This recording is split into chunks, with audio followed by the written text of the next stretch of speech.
Boom. And we're back. Ethan, right. how's it going? Good, man. How's it going with you? Good, good. How's work? Were you at work today? Or? I wasn't at work today, but I'm working the rest of the week. Working the rest of the week. Yeah, I dropped in to say goodbye to Kyle. Yeah. Yeah. Sad. I get sad. You know, it's like a death, but you know, they replaced you. Did I ever tell you the joke that I had made for? Is like, I was like, you know, Kyle's replacement was a semi-tall guy. Because you came in bald. Yeah, when you first came in, It was you were like bald. super. You chromed it. Yeah. So I was like, because I was talking to Nathan, and I was like, if we hire this guy, this will be like the exact like thing. If okay, so you know when like the kids are at school and the puppy dies. And you just get like a slightly different one. And the parents are like, oh my gosh, quick, change the puppy before. Yeah. And then like the kids come home like, look, it's the same thing. So they're trying to do the switcheroo, so we wouldn't notice that Ethan had left, that Kyle had left. But anyways, let's get to the matter at hand. Now, it has come to my attention that I've met you twice or three times. Three times. And I don't really know you. So the first couple questions are some just pretty light questions. But the first one is actually kind of interesting because you told me a little bit about your growing up years and how it's fairly unconventional to the regular Western child. Yeah. So tell me a little bit about your growing up here because I know it's sort of all over. It's apparently very different for everyone here. But for me, it's quite normal. Yeah. And it's weird because I come into like normal Canadian people, and like that's so different for me. So I grew up in Malaysia for 13 years of my life. Oh, was that the first 13? That was the last 13. Oh. So I was born in the Philippines, spent 2 years there, and then spent 2 or 3 years in Australia, and then I moved over to Malaysia. Cool. Yeah, and then when I left Malaysia to come to Canada, my family moved to Singapore. So it's just you here? Just me here. Jeez, no. How'd you like Australia? Loved it. Australia for me is one of my favorite places ever. I'm 50% awesome. Australian. Oh, are you? Yeah, my dad is like so Australian. Oh, right. So, and I think if you go back in the lineage, he is pretty much all Australian. I think his mom had some French, but other than that, it's all Australian. And it's interesting. My uncle, so my dad on my dad's side, my dad's brother, he married a Filipino woman. So I can now say to people who I know like a bit of Filipinos, and I used to say to them, I was like, my aunt is actually Filipino, but with no context. And like. Oh. They look at me, they're like, no, she's not. And I'm like, well, actually, my uncle married a Filipino woman. They're like, oh yeah, okay, makes sense. But okay, so the last question before we get to the serious matter at hand is what kind of music do you listen to?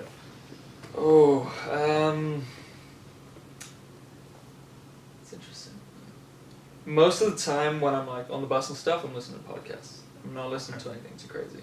When I'm at the gym, I listen to whatever they're playing. So normally in the mornings it's like hard rock, and then in the afternoons and night it's like weird dubstep DJ stuff. Okay. Who is it, like a Deadmau5 and yeah, stuff like that. I'm not really into it, but you know. It's just kind of what's on. What kind of podcasts do you like listen to? I'm listening to Joe Rogan a lot right now. Just because it's pretty run of the mill. Yep. Pretty run of the mill. But I'm trying to differentiate and listen to things that kind of oppose my views. Oh, yeah. Because I think, just for me specifically, it's very important to listen to the things that kind of don't agree with you and don't align with you. And it's interesting and educational for me to kind of point things out and be like, oh. Well, what's fun? Well, I don't know. Cut that bit out. Yeah. No, but that is good. That is interesting because like I occasionally like the podcasts that I find myself in are generally like 3 hours long. I'm like, look, I wish I could work out for 3 hours, but I can't. So I mean, there are some Joe. I feel like a lot of Joe Rogan's really good. I like Joe Rogan. He's made a serious name for himself and all of that. But the thing is that I have kind of an issue with is that like, well, not an issue, but like a lot of his podcasts kind of just go. They just kind of like if he gets certain guys on the podcast, like. I don't have a good name, like Brendan Schwab.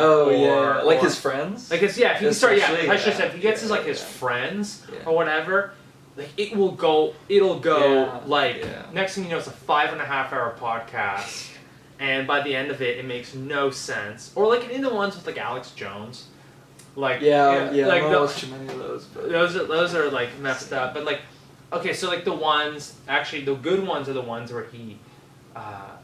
Where like the only thing that the person can like talk about is like their specialty. Yeah. So like the ones with like the martial arts fighters. Yeah.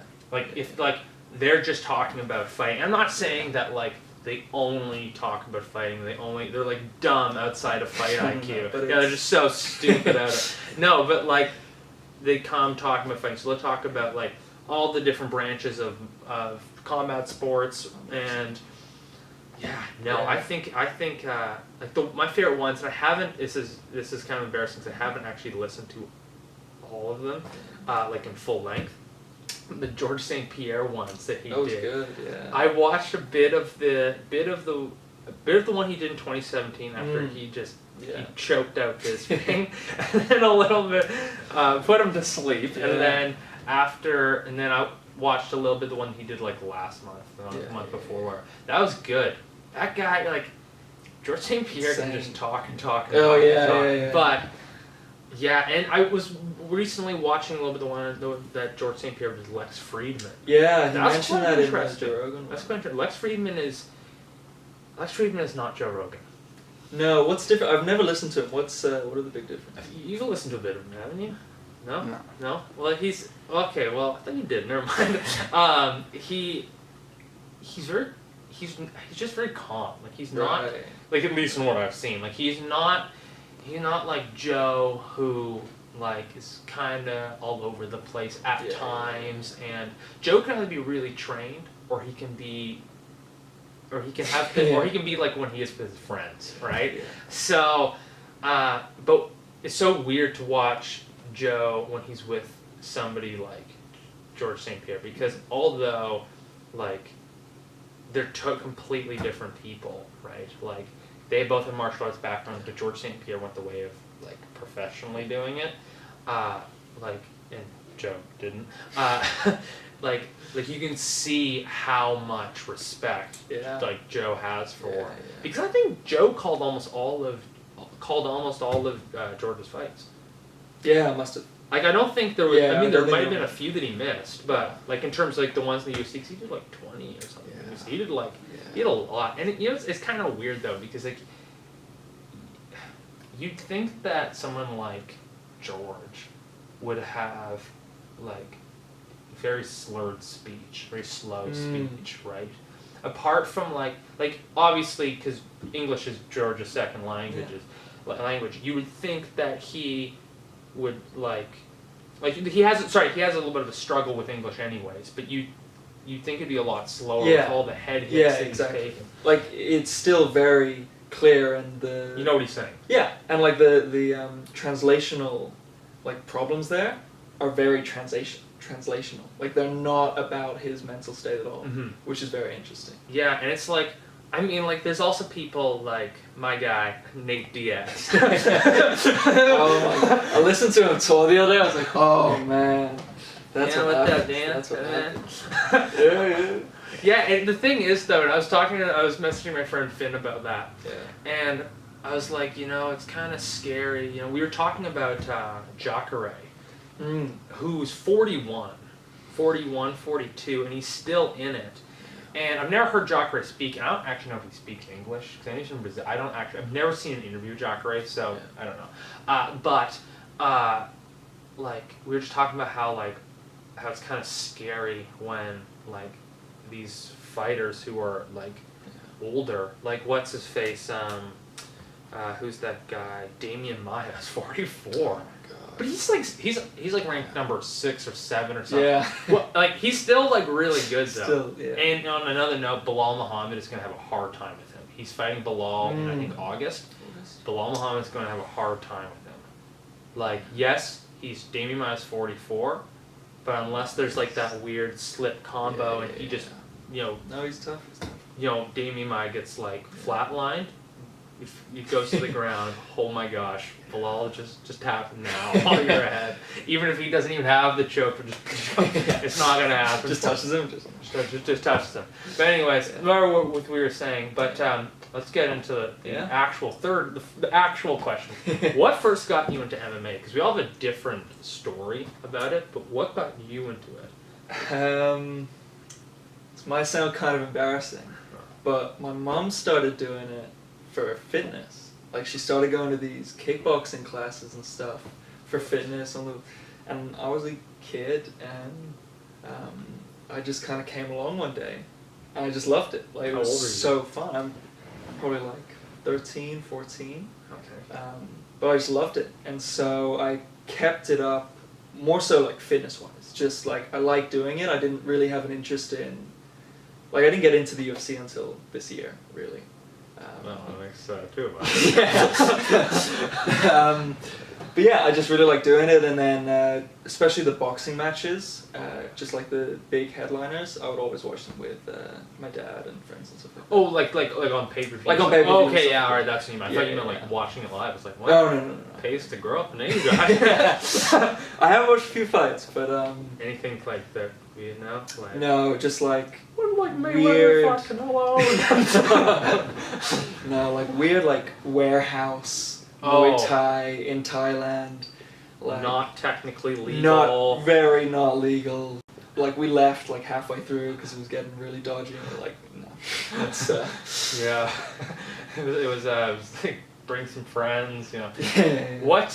Well, who was the fighter who first got you into the UFC, or was it kind of like you just happened to scroll up in your Instagram feed, or you know?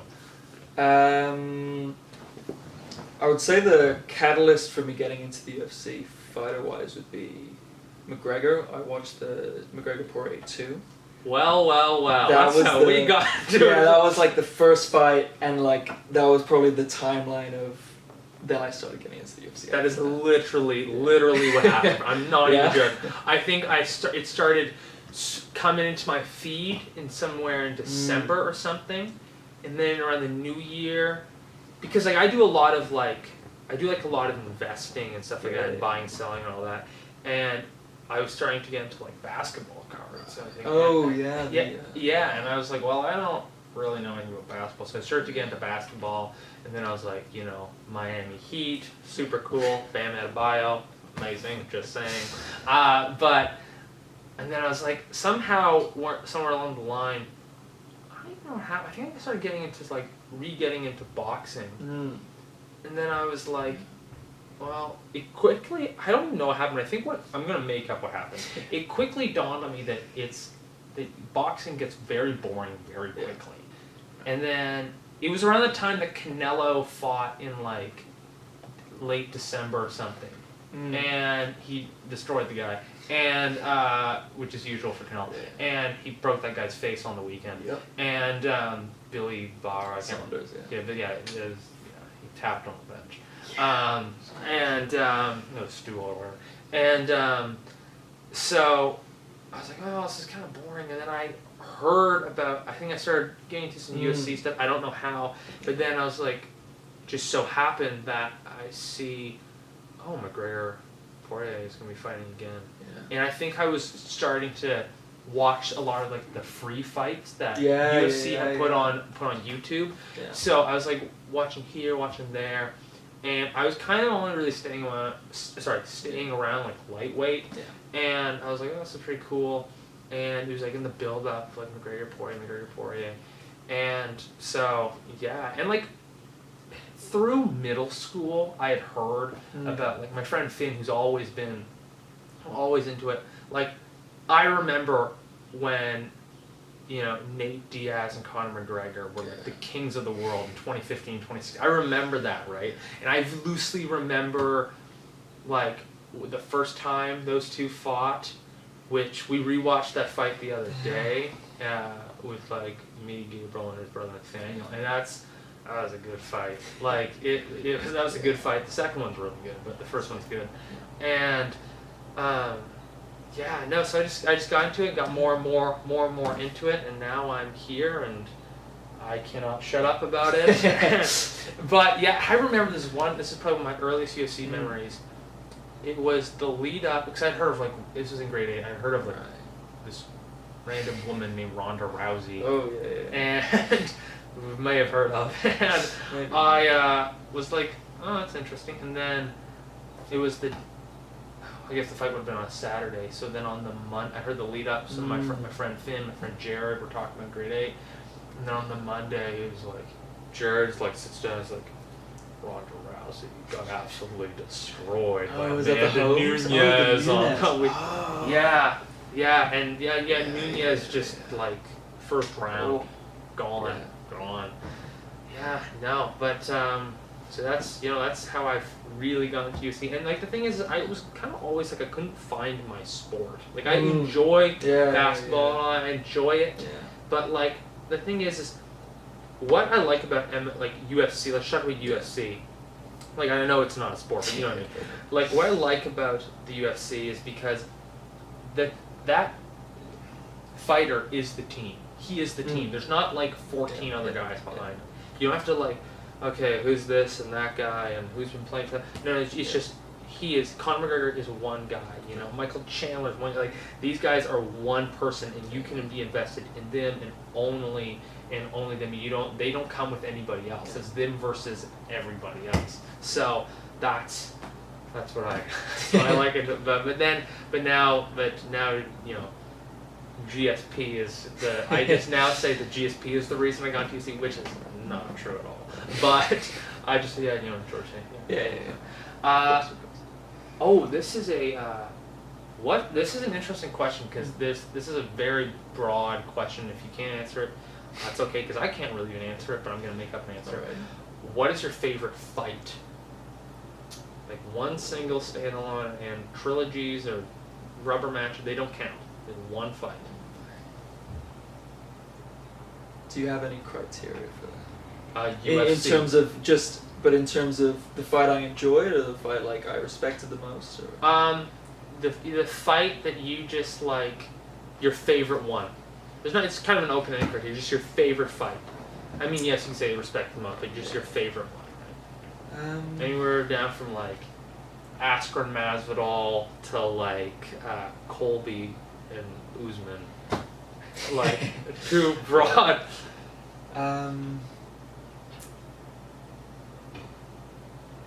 You know, weirdly enough, one of the shortest fights, I really like McGregor.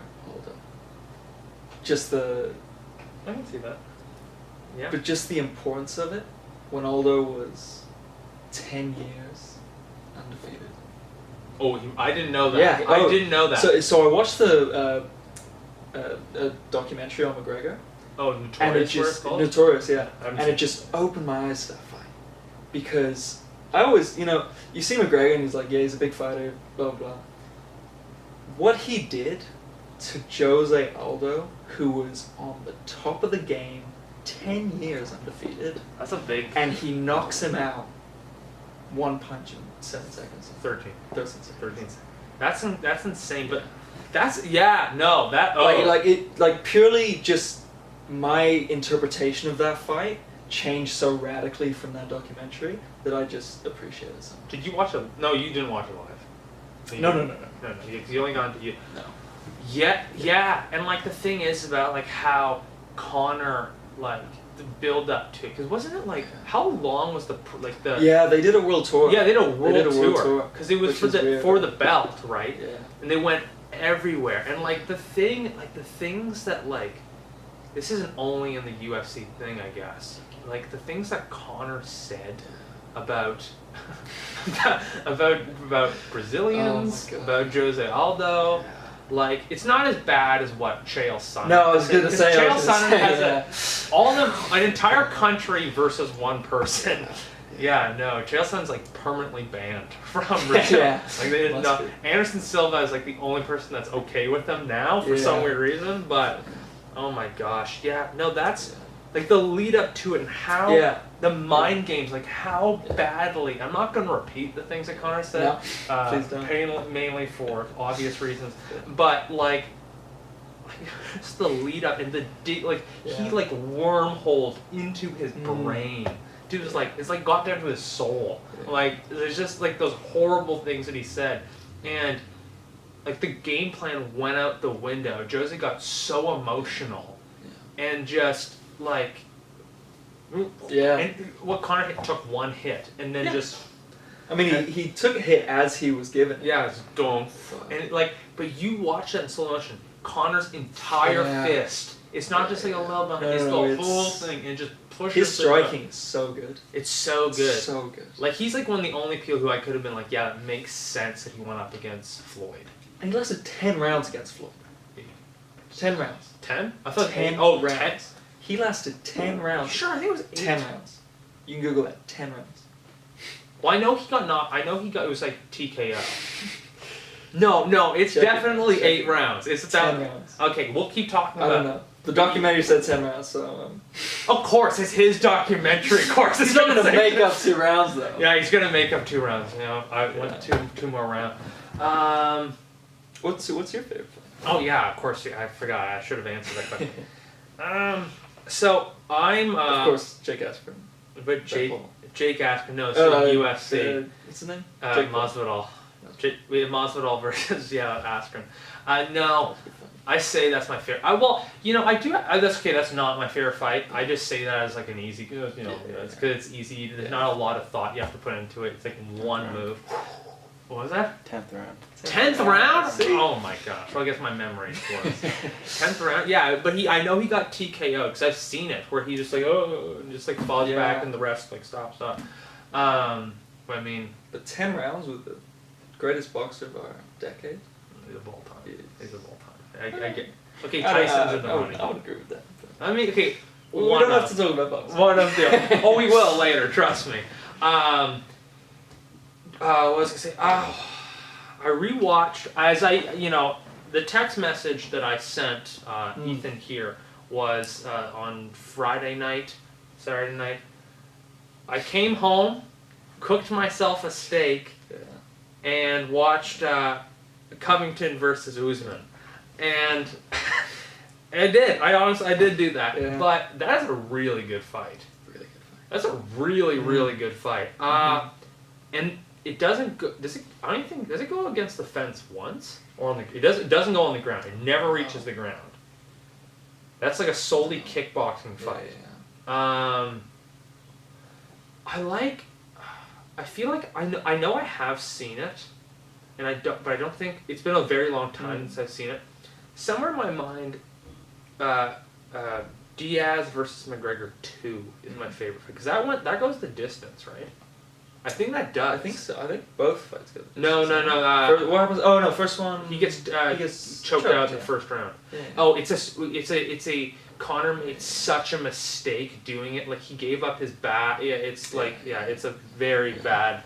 It's like someone who does not know jiu-jitsu. It's like a very dumb mistake. What else? Poirier Hooker. That's a similar fight like that. We're just all standing. Didn't see that. Or pretty much, it's just a bloodbath. It's really good. It's pure striking. Pure striking? Okay. Yeah. Same with Holloway Cater recently. Yes. That was just I don't have Fight Pass, so I can't watch fight. So what I'll see is a lot of like these like highlights. Yeah. Or like where it says full fight, but like they cut every 3 seconds or whatever, just so Dana doesn't show up at their front door. I heard that he.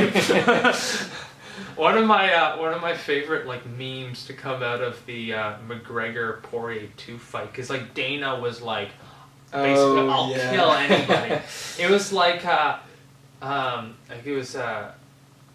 it was like someone's like posted a link. It was like McGregor Poirier 2 live stream, and then it was like supposed to be like a screenshot meme, and it was like text coming down from like dad. He's like, why is there a big bald man at our front door?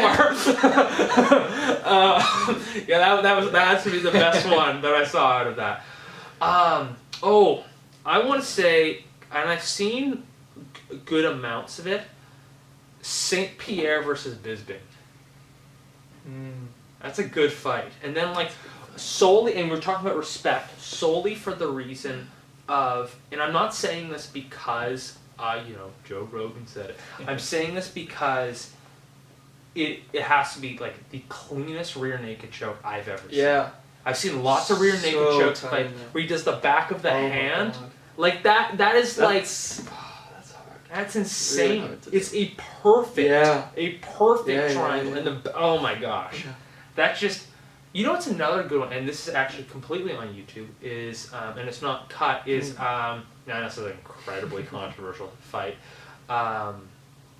What's that guy's name? Johnny Hendricks versus George St-Pierre. Because everyone's like, Johnny Hendricks won. It was the last fight before, he retired. Yeah. George retired. Have you seen that fight? I don't think so. It's like, George is incredibly beaten up. Right. Incredibly beaten up. I think, I don't know. On the podcast that George did in 2017 with Joe asks him flat out, and just remember,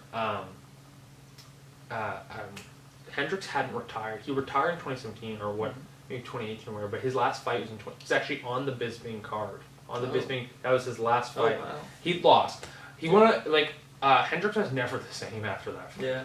He did like Jose Aldo. He was never really the same after the McGregor fight. Yeah. Or how currently Dominic Reyes was never the same after John Jones.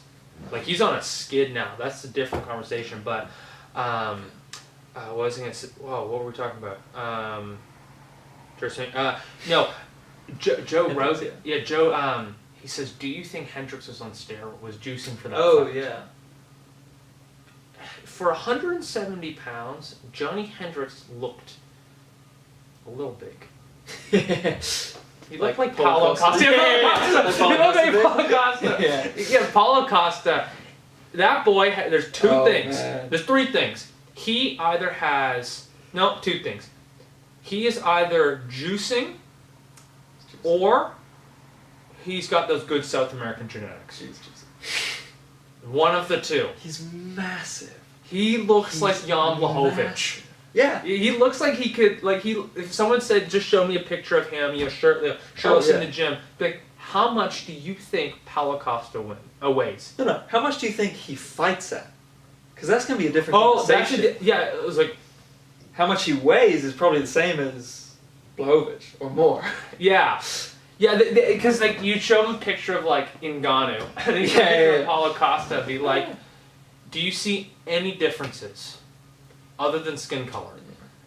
No, not a lot. Not that he's too big. I guess the Israel-Adesanya fight's not a very good example because Israel is very tall. He's very long, so that's where a lot of his weight comes from. Anyways, so my favorite fight is the. I have to finally answer this question. George St-Pierre and Michael Bisping, just because what it represents, a fighter, and we're going to talk about a second prime. Yeah. Later, that's my last question. It represents a fighter leaving in his prime, being on the top, piecing out for 4 years, then coming back in his second prime. Yeah. Such a statement. And then going, I'm basically not coming back. And that's it. Yeah. That's he goes up a weight class. And he fought with ulcerative colitis. Yeah. Which is he said... No, that's... Yeah, he said he's like, I almost pulled the fight. He's like, I go to the bathroom, I'm peeing blood, I thought I had cancer. Yeah. And the fact that he fought that, and that's insane. Next question. What's your favorite division? My answer for this is incredibly obvious. What everyone knows. But what's your favorite division? That's a good question. I like lightweight. That is an excellent choice. I also like light heavyweight, welterweight. Yeah. I don't know. I just kind of mix it up. The worst part about welterweight is Kamaru Usman. Full statement. So good. So I don't like. So good. I'm not a Kamaru Usman fan. I can't with the guy. But why? Several reasons. There's actually several reasons. One, the whole Jorge Masvidal incident, which we won't be talking about. Two, a great knockout. It's a great knockout. It's a great. Jorge Masvidal is even a fan of that knockout. Yeah, that being said, I'm not like. We've talked about this. We actually talked about this once at work, where I don't like a fighter. And I was also talking to somebody else about this. I don't like someone who's too dominant. Yeah. Like somebody who, people like GSP, people like Henry Cejudo, who else? I guess kind of Colby. Like, they're good examples because they all have 2 losses. Yeah. In professional MMA, at least. Yeah. They all have 2 losses, and it proves that, one, they are not these dominant powerhouses that cannot be beaten, like Khabib, for example. They can't be beaten. Michael Chandler thinks differently about that. But he'll make him 29 in Chandler, is what he said. 29 in Chandler. Like, they make him these huge superstars that, like, well, not superstars, these huge dominant superpowers that can't be beaten. Like, I don't know. I find that, like, I much prefer somebody who it's proven that there's flaws in the game. Kamaru Usman has not been beaten since 2013. Yeah. Like, he's almost at that Jose Aldo, pre-McGregor, like, level of 10 years without being beaten. And I don't know. It's also like, and I don't like his. There's 2 things about my statement I'm about to make. Yeah. I respect what he has said about not wanting to fight Israel Adesanya. I respect that. Yeah. Where he says, what do you say? I'd rather have 2 guys with a belt in 2 people with a belt in Nigeria than 1 guy with 2 belts in Nigeria, something like that. Which is a respectful statement. I'm not going to even touch that. But what I like, I don't like how he's not willing to, like. I don't like how he's not willing to move up to, like, middle, like, to 185 pounds. Because it's like, okay, yeah, we've proven, like, now it just kind of becomes pride in that division. Like, you've proven you're one of the greatest welterweights of all time. I'm not disagreeing that he's one of the greatest welterweights of all time. Yeah. He is. Record has proven it. He is, right? He still technically doesn't have as many title defenses as GSP, or there's some other things that he still technically doesn't have as much as GSP. GSP's record will be beaten. GSP knows his record will be beaten. Yeah. Of course it will. Like, it's as GSP, as GSP says, the athletes of yesterday will never be the same as the athletes of today, or something. Yeah. He says something like that. Just as the athletes of tomorrow will always be better. Yeah, because, like, there's people like Paulo Costa who that guy, he should have never said anything about the wine. Oh my god. Yeah. That is an excellent example of don't answer questions that have not been asked. Nobody asked, and he comes out the 2 days before the Blachowicz and Adesanya fight, and he says, the reason why I lost. So I'm not even going to get into it. It's so dumb, because I'm like, well, now everyone makes fun of you because of it. Yeah. Like, well, it's like the O'Malley thing. Like, he said he hasn't lost because he hit a nerve. I hope. And then all the commentators are mocking him, being like, you lost. You hit a nerve. He kicked you. Yeah. Did something. Going into the Thomas Almeida fight, which was his last fight. Yeah. I was sort of a fan. I'm gonna be honest, I was only a fan because of, like, the hype or whatever. Yeah. I was like, oh yeah, let's see that. But, like, now, just, like, attitude is everything, and I don't like his attitude. Like, it's he's too cocky. He thinks he's never been beaten. Fair and square. So is McGregor. Like, did McGregor win? Because he lost. The same thing happened to him. He buckled. Like, did McGregor? Like that's such a ridiculous statement. And I don't know. My favorite division's lightweight, I guess. It is. Yeah. So let's go into some actual fight itself. How do you see Chandler versus Oliveira playing It's interesting, man.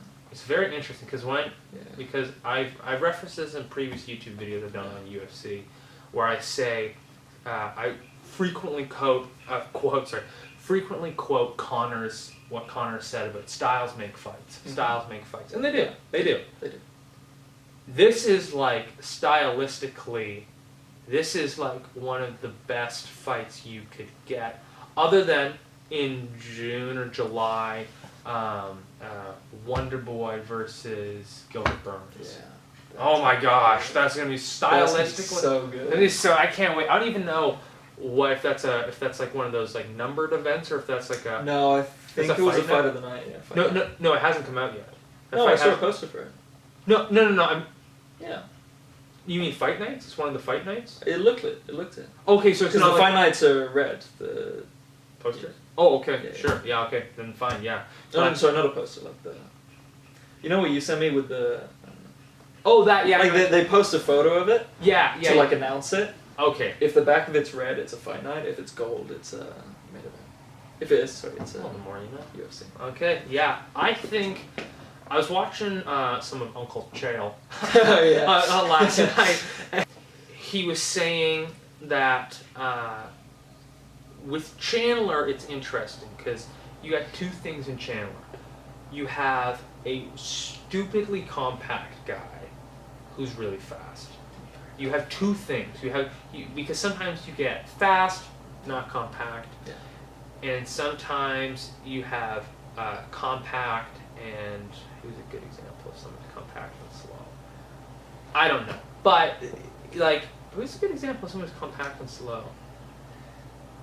In lightweight or just any division? I don't know. Is Jan slow? DC. DC. Yeah, there you go. But DC's mad. Yeah, he is. Yeah. Now I think about it. Yeah.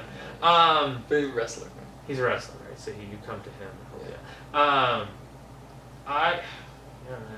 I see it. Going off what I was saying is.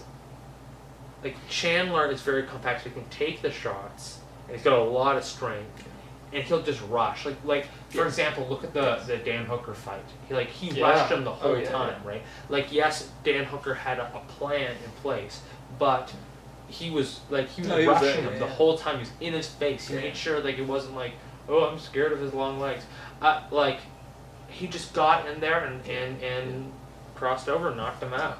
Or at least knocked him to the ground at first. But I don't know. How do you see it? I see it similar to Ngannou Stipe in the predictions. The big thing about Ngannou Stipe was if it's first fight or second? Second fight. Sorry.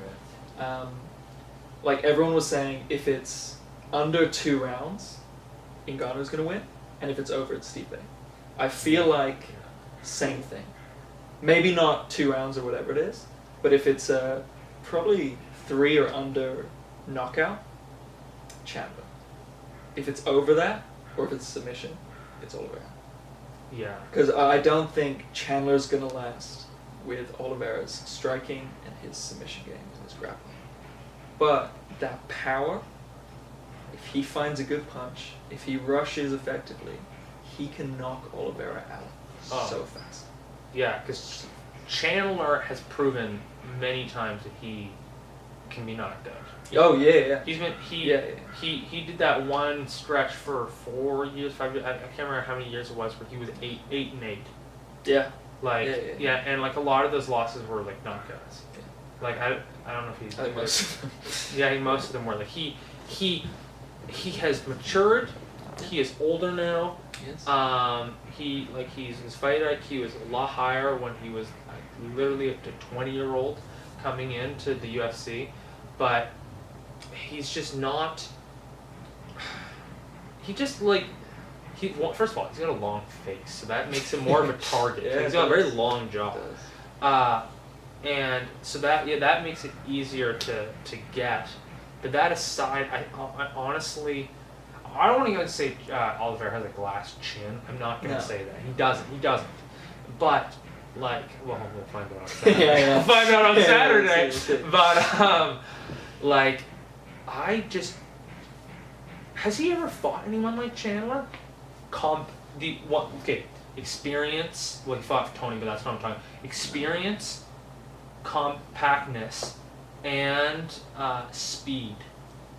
No, he's not fought anyone like Chandler. Definitely not with the fight style.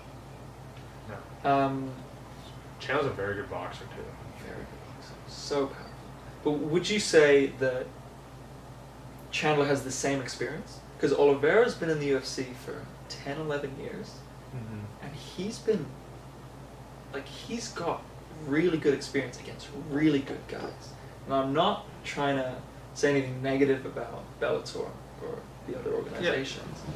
But there is obviously... A difference. In pedigree of fight. Exactly. And Chandler just had, I think 2 or 3 fights ago, he got knocked out by someone who was at the top of Bellator's game. It was Pitbull? Pitbull. We get knocked out by Pitbull? You got knocked out by Pitbull. Okay, wow. I think a lot of people knocked out by Pitbull. Yeah, he's a good fighter. But it's, Oliveira's been in the UFC for so long. Is his experience so much more advanced? I know exactly what you're talking about. That's a very good question. Because Chandler was running for 13 years, 11, a while. It was over a decade. Yeah. It was almost a decade and a half, I think. He was running for, let's say, 13 years. Yeah. With a different set of racehorses. Yeah. He was training with a different set of racehorses. I mean, when I say training, I mean fighting, right? Yeah. And you're technically training when you're fighting. Yeah, you're training to the level of the opposition, right? Right, yeah. But yes, you are. You're training for an opponent, but I'm saying you are learning and sort of, it's a way of training when you're actually in the ring fighting. Oh, no, 100%. You're 100%, learning, right? Even the losses Oliveira had, they're going to be so valuable. Oh, against top guys. I think Tony Ferguson. Tony Ferguson. That's going to be more valuable than a win against a lower quality fighter. Yeah. Depending on how much discrepancy there is. Yeah. I don't know, because, that's right, Chandler, and I don't know, because I'm not saying that some of the world champions of Bellator, let's just say lightweight, let's say 155 pounds, and lightweight in Bellator is 155 pounds? I don't know. Let's say it is. It is. It is. Do you, because I know some of them have welterweight is 185. Yeah, one. I think that's one. Yeah, one's weird. One is all over. Crazy. It's just crazy. No rules. They don't drug test. Yeah, they don't drug test. Yeah. Where is what's that face? Jake Northcutt. Oh yeah. Paulo Costa's best friend. But yeah, I don't know. I don't know how. It's weird because I don't want to. Because what I'm trying to say is I don't want to take away from what Chandler has. 100%. I don't want to take 100%. Away from him being this super. He has a lot of fights. Only 5 losses or 4 losses. It's not a lot. It's not a lot of losses. And I think it's because he was running with some different fighters, and I don't want to say Dan Hooker is bad, but Dan Hooker I don't think is champion material. No. At least not yet. No. At least not now. Yeah. Currently, Dan Hooker. This is my official statement. Currently, Dan Hooker is not champion. Not yet. He could be. He could be. We could be laughing in 3 years. He's top of the hill. Yeah. Nobody can beat him. It could be that. It could be that. I doubt it, but it could be that. And I think I think I know what you're saying. Chandler has said, Oliveira has proven many times that Chandler said that Oliveira has proven many times that he can be knocked out. And I think I'm going to find that sweet spot in round 1. Oliveira has also said, I think what he actually said is he didn't even reference. It was a settled this. He didn't even reference that it was going to be him. He was knocking him out. He was saying it in any fight, basically, any fight that Chandler was in. Any person that Chandler's fighting, this is what's going to happen. It's I think he's going to get knocked out in the first round. So he doesn't even it's very subtle, slow burn diss. And that'll be interesting, because I think they could have a really good fight if Oliveira didn't knock him out.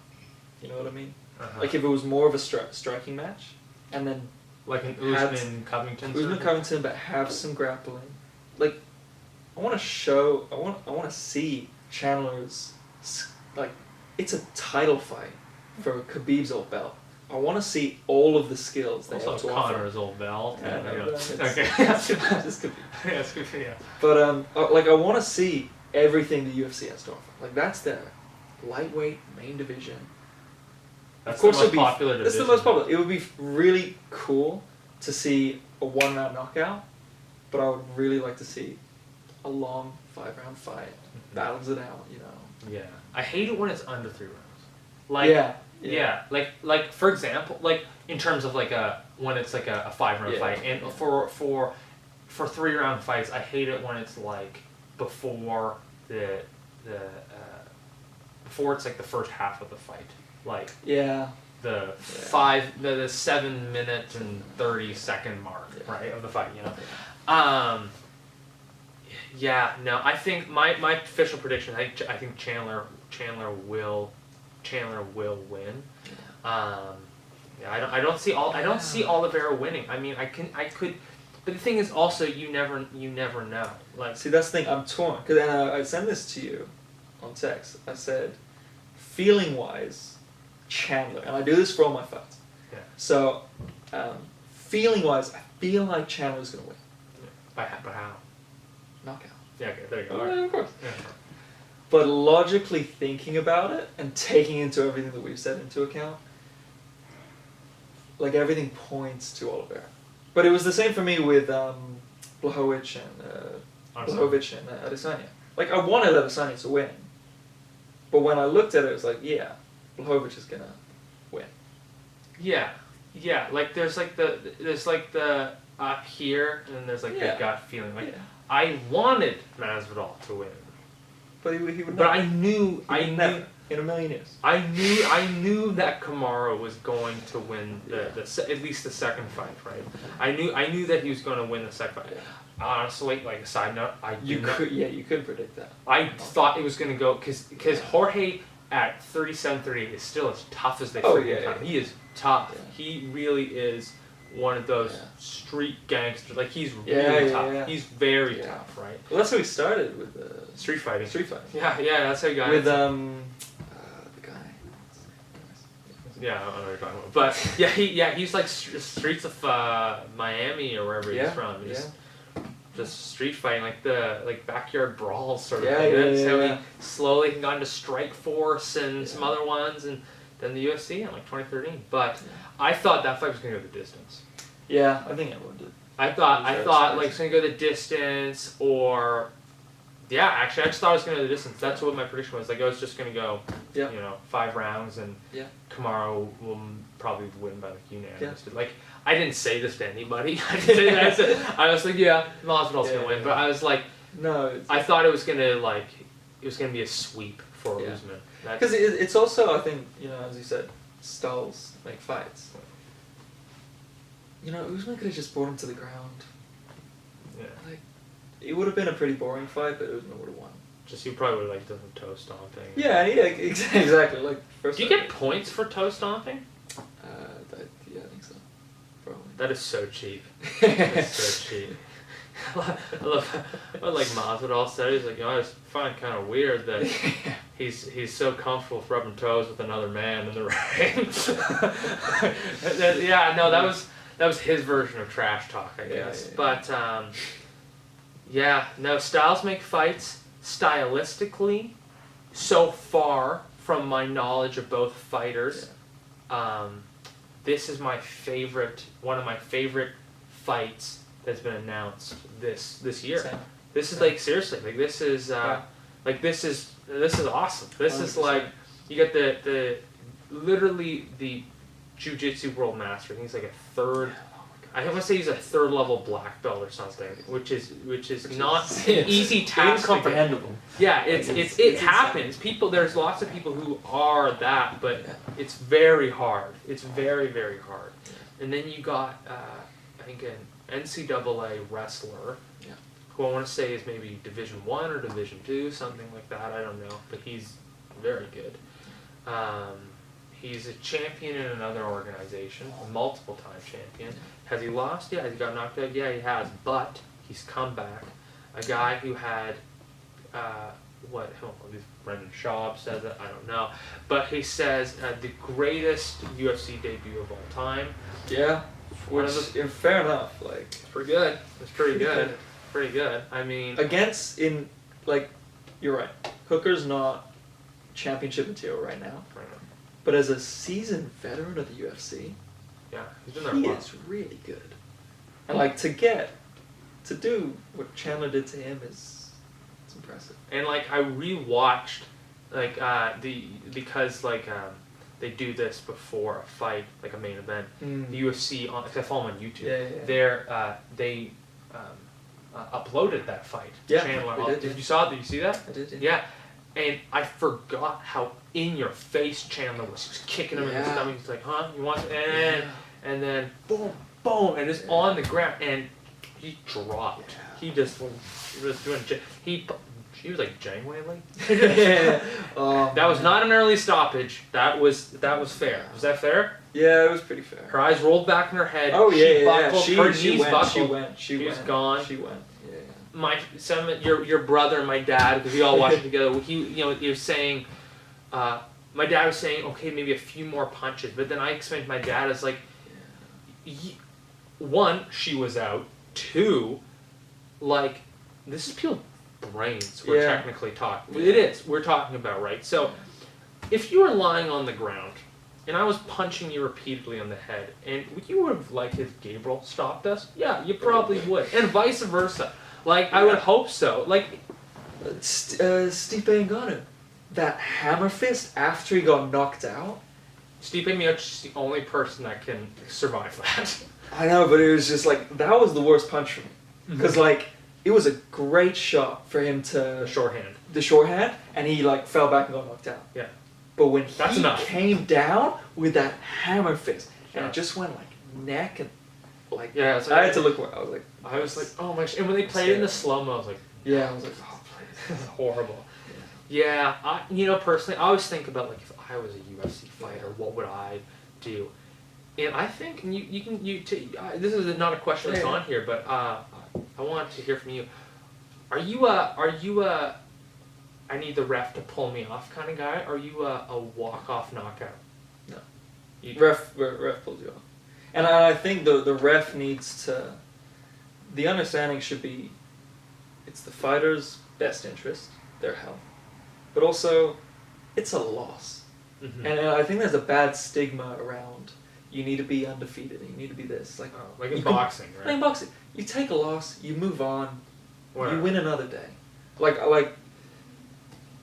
I'll tap out, because especially if you're in an armbar, I'm not going to break my arm. I think you need to be logical about it. But I think when you're getting beat up and you're trying to protect yourself and you're down there, the responsibility of the organization is to protect the fighters. Okay. Yeah. No. But I'm saying if you were, you're right, and I agree with you. But I'm saying if you were a UFC fighter, you're in the cage and you're currently in a dominating position. You do one good hit. Yeah. And the guy's on the ground. Are you gonna follow up? Are you gonna follow up, or are you a walk off? No, you follow up. You follow up. I'm a walk off kind of guy. I'm just You need to make sure it's done. O'Malley. His last fight, he tried to do a walk off early in the fight. He did. Thomas actually was knocked out. He was out. Okay, but he got up. Yeah. And then continued the fight. Now imagine... That's the ref's fault. But imagine if O'Malley lost that fight. Afterwards. After that almost walk-off. Yeah. And whatever happens if he gets knocked out or a decision. You need to make sure the deal is done. And the ref is there to make sure the fighters are safe. But as a fighter, you want to make sure he's out. Yeah. You know what I mean? Francis's hammer fist on Steve. That was too much. I felt you didn't need to go that hard. You could have probably tapped him. Yeah. Well, my thing is what I would do is say I do have one hit and they're on the ground. Yeah. I would take a look. There's a half second. And in that half second, I'm waiting if the ref goes, no, or he's out. Like, if he's out, like, it's just a half second, right? Yeah. Like, so that's some reaction time for Herb or whoever. Yeah. Herb running. Herb running. No! Oh my gosh. Herb's great. I hope he's with the UFC for another 50 years. Yeah. He's awesome. But yeah, no, I think I'm a walk off kind of guy. I mean, it's a good submission as always. Yeah, submissions. Yeah, but I have you seen the Khabib versus Michael Johnson fight? It was early in Khabib's UFC career. No, I don't think so. Yeah. It is disgusting. Really? I can't even remember what happened before. I'm talking about as the fight is in its last seconds. Yeah. Michael Johnson's arm is being turned so far back. It is like completely back. And Joe is commentating, and he's like, oh my gosh, he's gonna break his arm. He's gonna break. You've seen this? I think I've seen the clip. Does he actually break it? No, the ref is like, oh my gosh, this is it. I don't know who the ref was, but it was a couple things. There's a couple things that should happen. One, Michael Johnson shouldn't have been so stupid and he should have tapped. Yeah. Two, well, this was early in Khabib's UFC career, so maybe he just didn't know what he was dealing with. I don't know. Two, the ref, whoever it was Big John MacArthur, should have just stopped it, because it should have stopped it early. Because I don't think Michael Johnson actually tapped. Yeah. I think he just let it go. He just let it ride. Anyways, well, there was another one that Joe Rogan was commentating on, similar thing, but the guy's arm actually broke, and Tim Sylvia? Maybe I can't remember. Was it heavyweight? No clue. I can't remember. But Joe saw it on the screen, like the break. Yes, it's the Tim Sylvia fight. Yeah, and then like there was a bit of controversy when the ref or whatever. Was it Herb Dean? I can't remember. Okay. No, yeah, because but then Joe had to go in the ring and explain it and show the video and say his arm's broken. I want to say that's the Tim Sylvia and I think I only saw the clip tour or something like that. Yeah. Maybe. Okay, I know you clearly have not remembered anything so far, but is the guy whose like arms broken where is he like super tall, like potentially 6'7"? I do not remember anything about this. Never mind. Next question: McGregor versus Poirier 3. How do we see it? Oh, how do you see it turn out? I feel for McGregor, man. I want him to win. I want him to win. We talk about what we want up here, but what we feel in here. This is a weird one. Yeah, it's a weird. Because just remember, you know about that whole expression like playing in the pocket or fighting in the pocket? Yeah. You know, it's like that thing with like music where you're like, oh, you're not rushing, you're not dragging. That's the same thing. That's the same thing. You can apply it to like sort of any discipline or whatever you want to call it. Yeah. Fighting is a great example of like, oh, the person's fighting in the pocket. I think, like, for a lot of his, I can't talk about his Cage Warriors career, but for a lot of his UFC career at least, Conor was fighting in the pocket. He was. He was. You all remember when Conor was #1, top of the world. What? No. Okay. I just saw the video. Of the arm break? Oh, it's disgusting. So it just like pops. It doesn't like the bone doesn't go through, but it's no. Like, you can't hear it, but you can. Yeah, you can hear like it just it's nasty. Yeah. Oh, that's it. You would have thought Tony's arm would have done that. In the Oliveira fight? Yeah. That's disgusting. Where the gross part when he tucks it under his arm. It's like, oh! Yeah, anyways. McGregor for most of his career was fighting in the pocket, sleeping Jose Aldo in 13 seconds. Eddie Alvarez, like the perfect like the Eddie Alvarez is like literally, that's the perfect combination. Oh, yeah. And, you know, Eddie just didn't. Oh my gosh, I don't even. Yeah. It's insane. Anyways, because Eddie's a really good fighter too. Yeah, it's sad to see him in one actually. Why? It's that thing with like Anderson now. He's doing a boxing match. Yeah, again, it's like can't remember his name. You just gotta stop fighting. You know what I mean? Like there's a point in time where you're not being a good fighter. You're not fighting well. And I'm seeing that in Alvarez's fights. Yeah, no, Alvarez, he's 37, 38, somewhere in that neck of the woods of age. And he's, yeah, I don't know. I haven't seen a lot of his fights, but he's a good boxer. Apparently he was in like serious conversations to fight Oscar De La Hoya in the most unnecessary comeback of all time. After watching him with that whole Jake Paul shenanigans, I don't want him to come back. Like apparently he was. I don't want to say he was because it's a serious thing. Apparently there's a lot of talk where he was maybe like under the influence. Yeah. I have never seen anything with Oscar De La Hoya before, but if I had just seen him like that, like anybody like that, I'd be like, is this person on something? Yeah.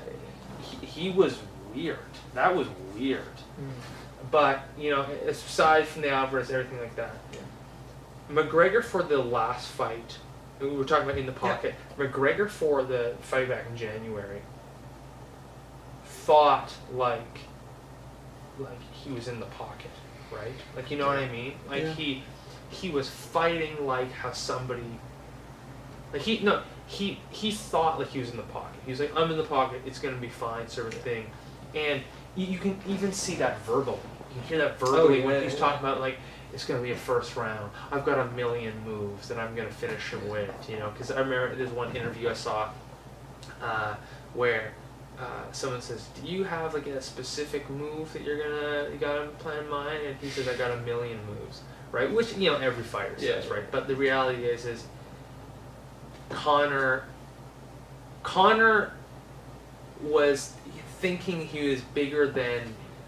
He was thinking like how he still thinks he was when he wasn't, you know what I mean? Like when he was that thing back in 14, 15, 16, right? Like, he's still, man, it's sad to see Conor on what he is on right now. Technically, he's on a 2-fight losing streak because the Cerrone thing... I'm not saying that fight was rigged. That's not the kind of who said, "Oh, the fight was rigged." I know Gabriel thinks the fight was rigged, but I think Donald has enough integrity for that to not be rigged. Cerrone, one of the greatest movies of all time. But in lightweight, he's on a 2-fight losing streak. He's got this inflated ego of, I'm gonna take all of 2017 take off to fight Floyd, and then he has one fight in 2018, and then what did he do in 2019? Nothing. What? No, he must have done something. Because I don't think he did. No, he retired again. He retired again because he was annoyed about the whole Khabib thing. When did he fight Khabib? 2020 then? 2018. Fought Khabib in he fought Khabib in 2018, took 2019 off, took a little sabbatical, and then fought Cerrone in 2020, like January 2020. Wow. Yeah. Yeah, that was his first fight back, and he said that he wanted to fight like 4 times that year or something like that. I don't know why. Kevin Holland fought 5 times last year, so a pandemic is not an excuse. Like, it's not, especially for the UFC where they had the Apex or Fight Island where he went on a yacht. Yeah, like if he fought on a yacht, like it's not an excuse. So, but that being said, I think he's very smart with how he picks his fights. Yeah. He just became Forbes' highest paid athlete. Yeah, last year. $500 million or something like that. Yeah. So, and I think the Poirier second fight was a smart move.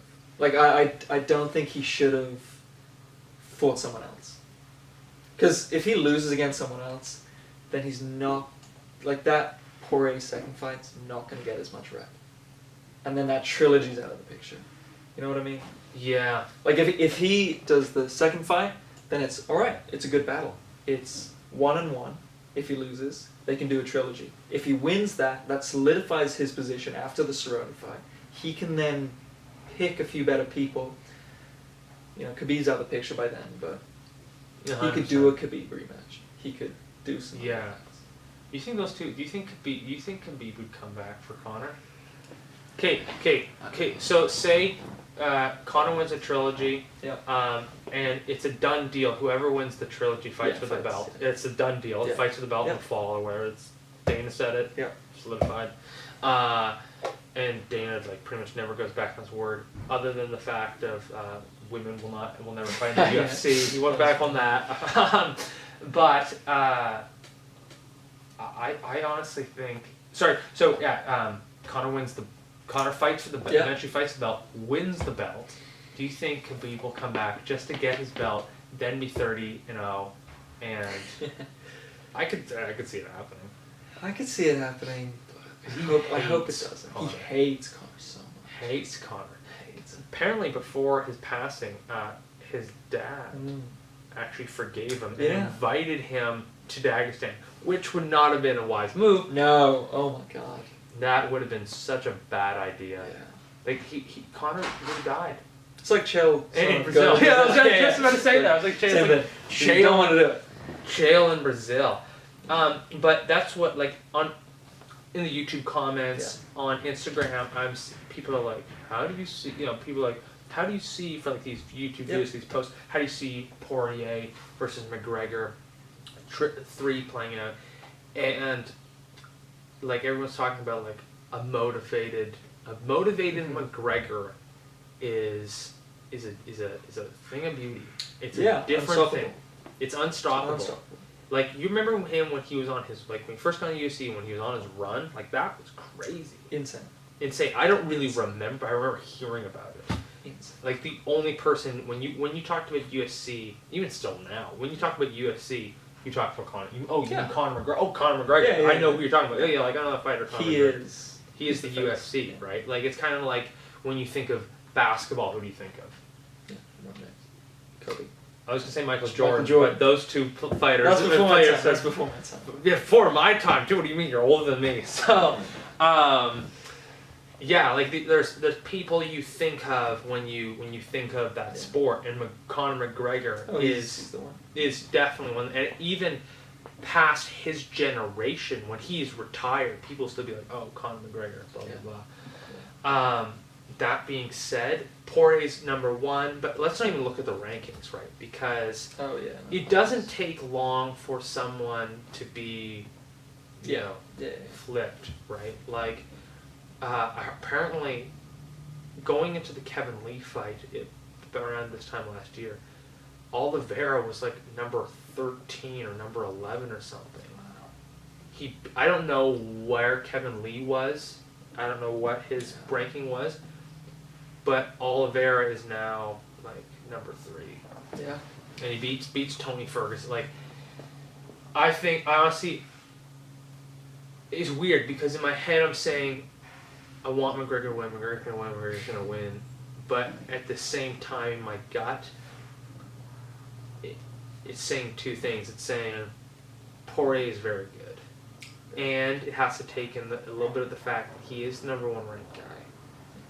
You don't just get number 1 ranked because someone slapped a number by your name. Yeah. That's not how that works. You earn that. Yeah. But at the same time, he's very good, but a motivated McGregor is stupidly dangerous. That Nate Diaz loss, could have killed him. And he comes back and strikes Nate Diaz, right? Yeah.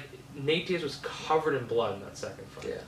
So, the guy bleeds quite easily. He's got that scar tissue. Oh, no. Which is weird, which ended up stopping the Masvidal fight. Remember, because it was a doctor stoppage. Oh, yeah. For the BMF belt, which is a stupid... Which is why Jorge is a fake BMF, Yeah, it's not real. Yeah, it's dumb. I don't know. I want... Yeah, so who do you see for this, McGregor versus Poirier? I need to see how the camp goes. Well, you're not going to be able to see it. No, but I need to feel. I need a sense of it. Because I think you're right. I think a motivated McGregor... It's a dangerous thing. Dangerous thing. Yeah. But if he's not motivated, it's a different story. You know what I mean?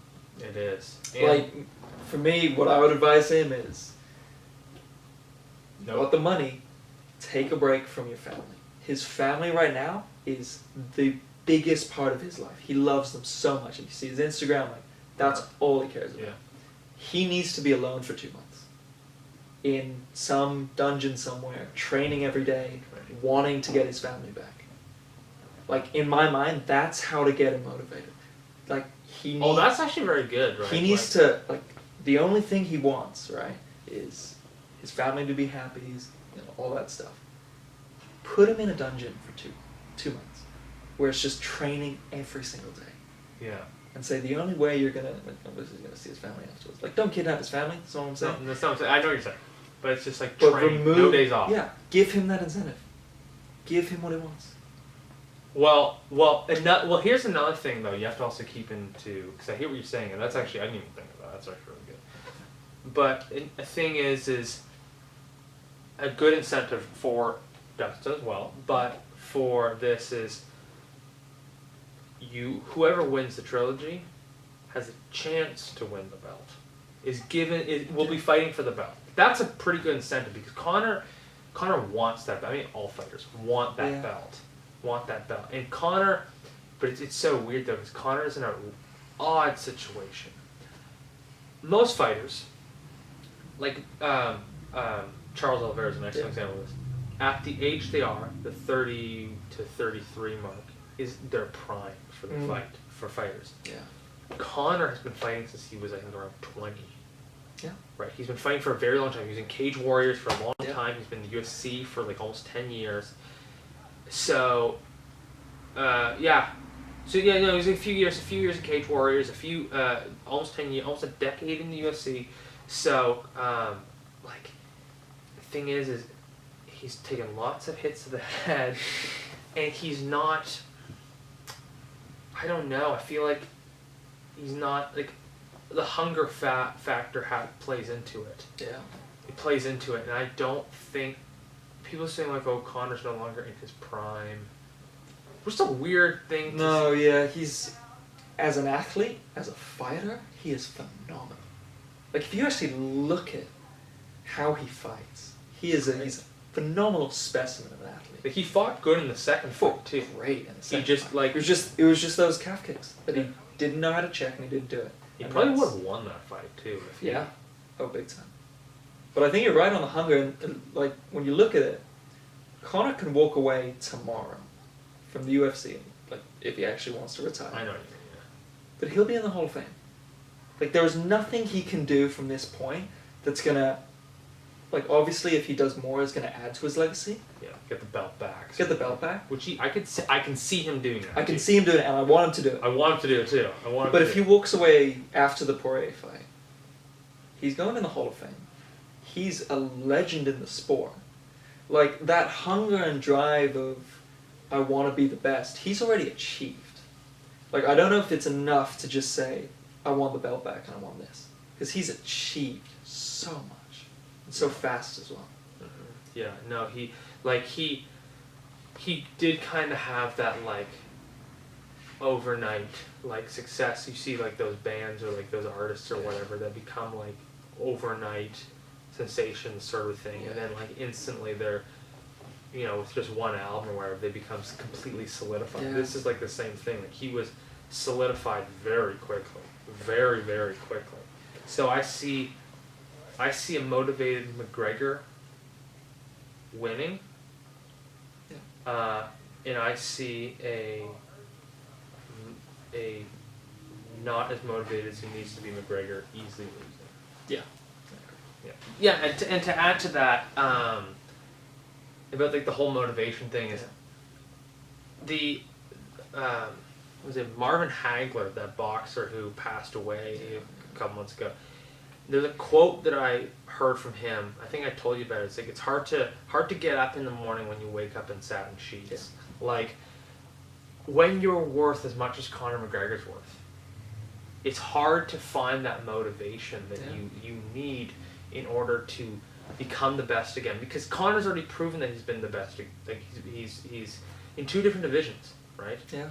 He's in two different divisions, and although Cowboy is sort of washed up, he has, like, what he did to technically, although he's washed up, he is still a legend to a degree in the UFC. Oh yeah. Right? He still is, right? So the fact that he's been able to be accomplished in 3 different divisions. I know he wants to go after Usman, which is a stupid idea. That would just be he would lose probably in the first round. Probably get knocked out in the first round, first or second round at least. If he survives the first round, he will lose in the second round, right? Like that would just not go well. But that being said, you know, he needs to find something that motivates him again. His family, that whole kind of thing you said with the family, that's a good thing. Also, the belt is a great motivator because that's what everyone wants. Honestly, I think if he gets the belt, like, this is sort of a crazy thing to say, and I know Conor said, "Oh, I'm always going to be competing in some form," but I think honestly, what would be the best thing for him, win the belt again and retire. 100%. Like, he's paid his dues in the UFC. He wins the belt he wins the belt at the end of the year, and he says, "It's my last fight in the UFC, and I'm done." That's it. Good. It's good. Like, it's what? So good for him.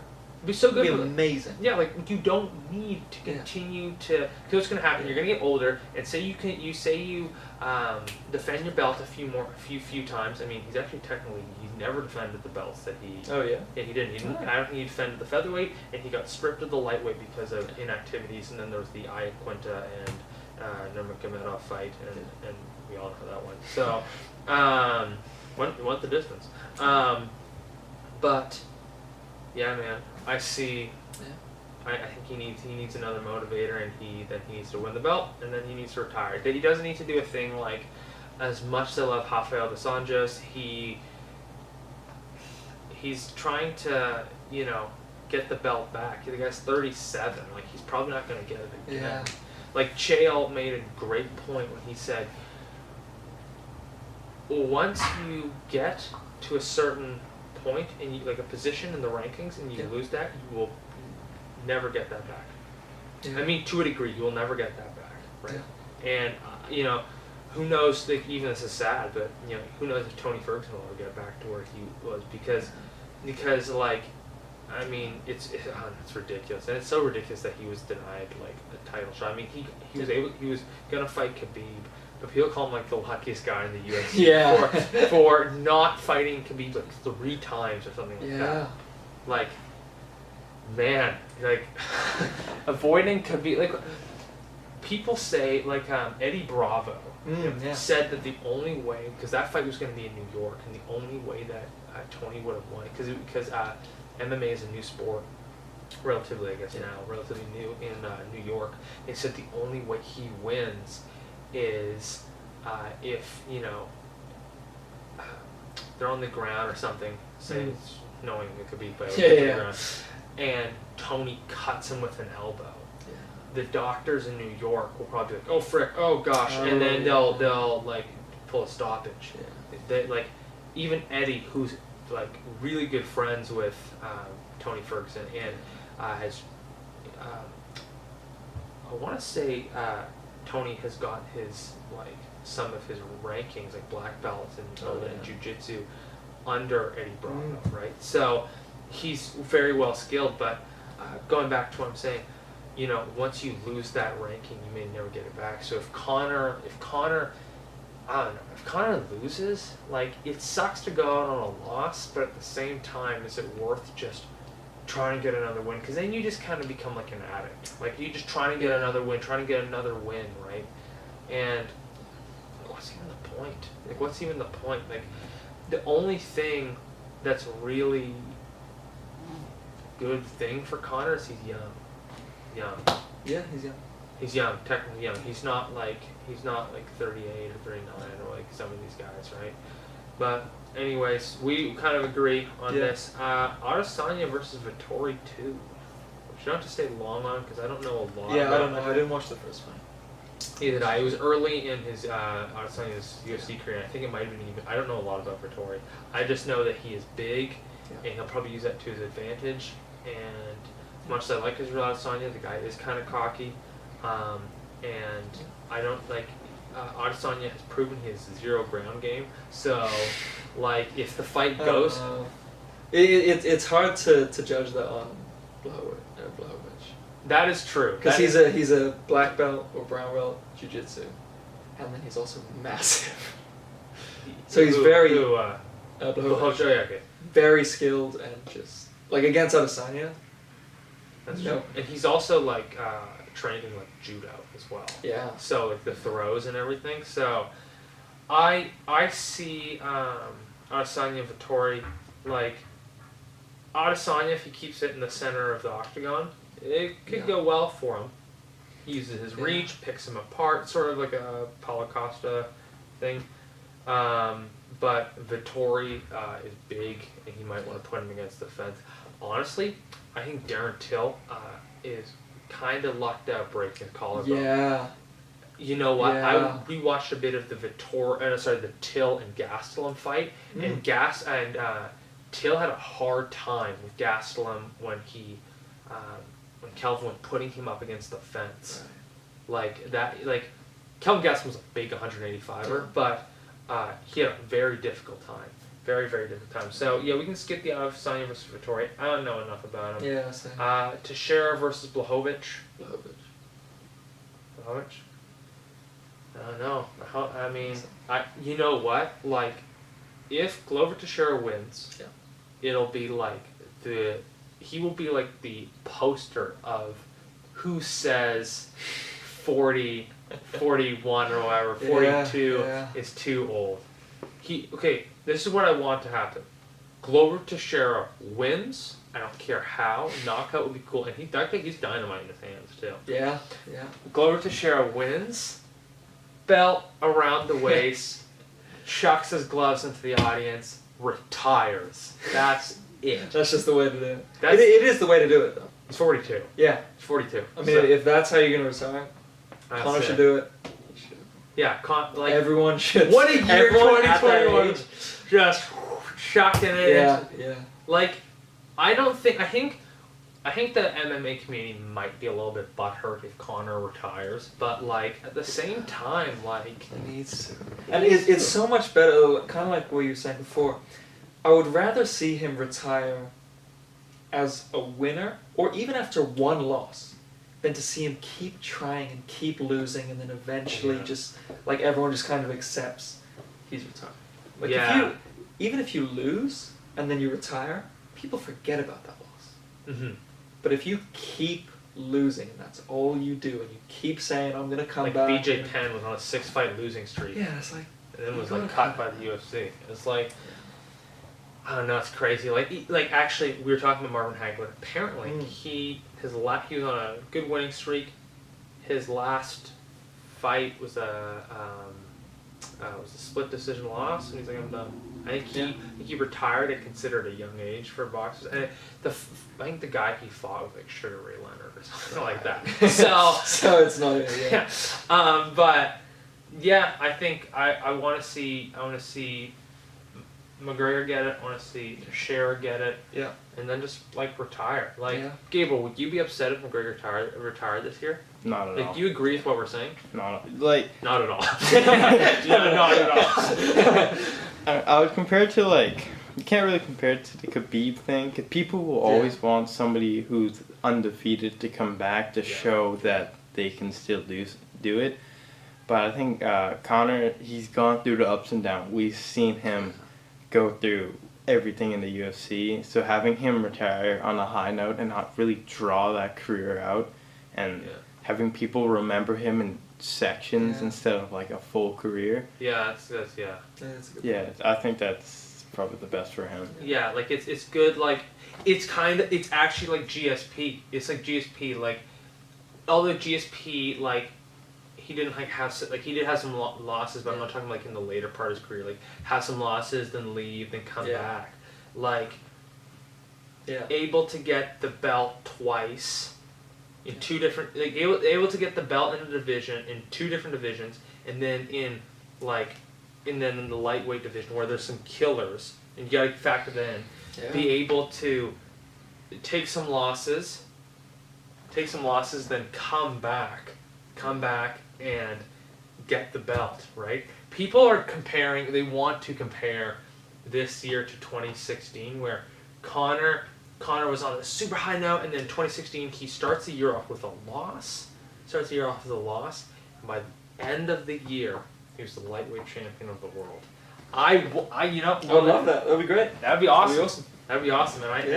And I think this time around, I think he needs to just hang it up, right? Like, it's, what are you gonna fight in the UFC till you're like a billionaire? Like, what's like? Yeah, it's like he's he's closer to $1 billion than we are currently, and then most of the fighters in the UFC, right? Like, I mean he's close to, like, because there's a lot of really rich fighters in the UFC, but Conor is like the richest. He's by miles though. Like miles. Like, it's not even the same league. Yeah, like Khabib's really rich, but not like Conor rich. Like, and that's the thing. Like, everyone talks about it like, I want to be McGregor rich. I want to be Conor rich. Yeah. All the UFC fighters say Conor. Like, no one says, like, man, Dustin Poirier's got a nice... Like, no one says that. Yeah. Like, Dustin Poirier's, like, the #1 guy. But, like, still. This is a very interesting question that has a lot of potential in it. Is Hamza Shimane a flash in the pan? It's a very interesting question, because he hasn't fought in 9 months, since like September or something like that. He has 3 fights in the UFC, 3 wins in the UFC. He holds the shortest turnaround time. No, like turnaround and then win, like back-to-back win time, something like that. It's like 10 days, which is really good. 1 punch Gerard Meerschaert, which is not. Anyways, but. Is he a flash in the pan, right? Like, they were going to put him up against Leon Edwards. Yeah. So that means they have faith in the guy. Yeah, and an unranked guy fighting the number 3. It's all about matchmaking. It's you see a lot of, like with Tony Ferguson, lucky, unlucky. You can look at a lot of people's careers based on the luck they had with matchmaking. Like, even Chandler, like, he was right place, right time for him to come into the UFC, have a good fight with Hooker, second fight for belt. Yeah, it's a lot of, you're right, a lot of like, if they have faith in him and they put him up against good fights, maybe he gets lucky on some of those fights. Like, if it's a really difficult matchup, let's say he goes against Edwards, he wins it, and it just goes and goes and goes. You know what I mean? Like, you look at Masvidal, he got lucky with a lot of his fights. In terms of how he rose, the Askren fight, which very skillful, like I talked about that, very tactical, but not necessarily very difficult. No, it would have been very smart. Me. Yeah, but very smart, but not very difficult to pull off. And then you got Diaz, which, you know, the controversy and the TK, the dark stop, yeah. But his rise was, with who he fought and how he won, very lucky. It doesn't discredit him as a fighter, because he's crazy good, tough fighter. But his success, very luck-based, right? Could that be the same for him? Yeah, and like, even to a degree with like Tony Ferguson. Yeah. Yeah, like Tony Ferguson, Conor McGregor. It's like, and even to a degree, Khabib. And Poirier. Yeah, I don't know enough about his record, but like Khabib's record, he was not fighting. Like, he fought some hard guys, and even some of those fights that went to decision, people thought that Gleason Tebow won that fight. People say that he won that fight. Yeah. But like, the reality is like, he wasn't fighting incredibly hard guys like some other fighters, right? So it was kind of like, it was that right place, right time. Hamza Chimaev, like, I don't know how well he would do against Kamaru Usman. If he was put in a title shot position, I don't know, like, he, you know, genetically, Kamaru Usman is built different than like he's Yeah. insane. Like that, his head is so like the skull, the bone itself is so thick. If you look at his head from like different angles as well, like and then you look at like say another fighter. Say they're bald as well. Yeah. Their head is not like it's insane. Like it's like if you look at some of the shots that Usman has taken, he's just deflecting, deflecting all of it, and they don't like what I'm trying to say is the way he's built, the chin doesn't get cracked. Right? No, yeah, and very strong. It would be interesting to see if like say Colby or Hamza, like it's weird like who could beat the guy. And that's the thing, like, I get what you're saying that you don't like Usman in the sense that he's... Like, just because he's too dominant, that's kind of... But in the sense of, even just looking at him, and you're trying to pair a fight up with him, like, he's not crazy short, but he's, compact. He's like really 5'11" fast. or 6 foot or something. Yeah. So he's, but like not lanky like some of the other people in the division. Yeah. So his weight's like pretty much all muscle. Yeah. Right? Fast, good wrestler. Like it's hard to find someone to give him a good run for his money. Colby was the hardest fight. Colby was the hardest, but if you want to put him against a matchup, the predictions are going to say Usman's always going to throw a double under, get him on the ground. Yeah. That's how he's going to win with points. Yeah. You know what I mean? Like, it's hard to find a good fight. Gilbert Burns, now, I don't know if you saw this, but apparently, well, like, I know you saw the fight, and Gilbert Burns almost had him in the first round, too. Yeah. Like, and what he says is he got too excited, and then, like, he basically just kind of gave up, right? He started, gave up he threw the plane. He's like, I just got this now, sort of a thing. And I mean that's not what happened, but Gilbert Burns is an excellent matchup for Kamaru Usman. But back to Hamza, it's going to be interesting to see because who he fights next, and he's doing something which I actually hate when fighters do when they jump around weight classes. Yeah, because I'm like your soul, like, why are you in the UFC if you don't want the belt? Oh, 100%. Like, why would you put your body through 100%. that? Not just your brain, but you're taking liver shots, kidney shots just to your stomach. Let alone the training and the weight cuts. Yeah, and the weight cuts which hard on your body. Yeah. Jorge Masvidal should just get a belt himself for losing 30 pounds that's in 6 crazy. days. That's crazy. You know how insane that is? That's insane. Imagine taking up a 30-pound weight, holding a 30-pound weight. That's heavy. That's insane. That's a heavy weight. Oh my gosh! It took And me lose that. It took me like 3 years to lose 30 pounds. In 6 days. That's ridiculous. Oh my gosh! And that I don't know if somehow by some stretch of the imagination the doctor is watching this. Please comment below a full essay on the effects that losing that much weight in in that time they say for people who are really into fitness and all that, like, especially they say this for guys, I'm not sure, but they say you should weigh yourself every day, track your progress, your fitness, everything like that. I've lost a pound overnight, but I couldn't imagine losing 30 pounds in less than a week. Yeah. I think it's very bad. I think it should be banned. What should be banned? Like, weight cutting. One FC has banned it. How does that work? Like, so they do hydration tests. So they test the athletes throughout the week, and they test how much water's in their system. So at the start of the week, they're at a certain weight, but they're also at a certain concentration of water.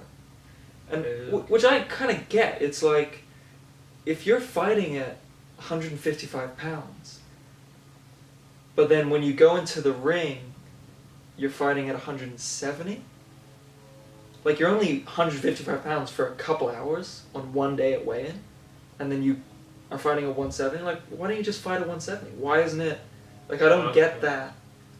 Yeah. You know what I mean? So yeah, I get that everyone's doing it, but why shouldn't you just fight at your weight? So I'm just kind of confused. You're saying if someone who because water weighs Okay, yeah, because... And that's how they do it. That's how they... A big part of weight cutting is all the sweat, right? So they go in the sauna and they do the sweatsuits and all that stuff, and they do that for the week. And, like, you see especially, like, Jorge, and the people that do it really intensely, they're just drained. Like, they look terrible. Yeah.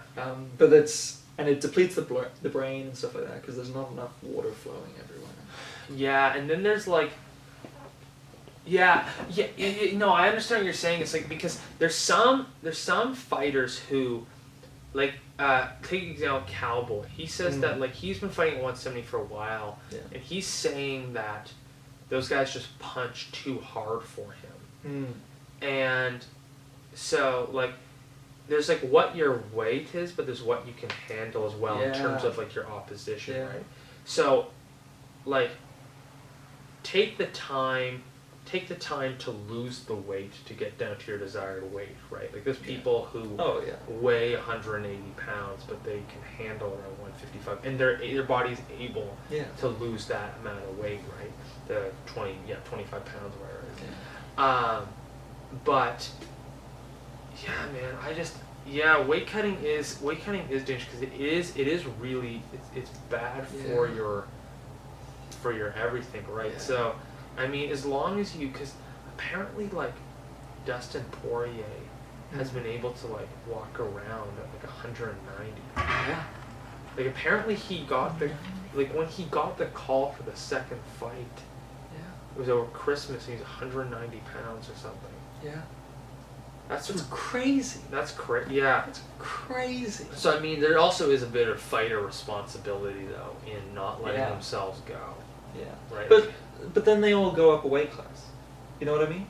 Because they're not fighting. Like, when they go into the ring, if you weighed them 2 seconds before they went in the ring to fight, Dustin Poirier is not weighing 155.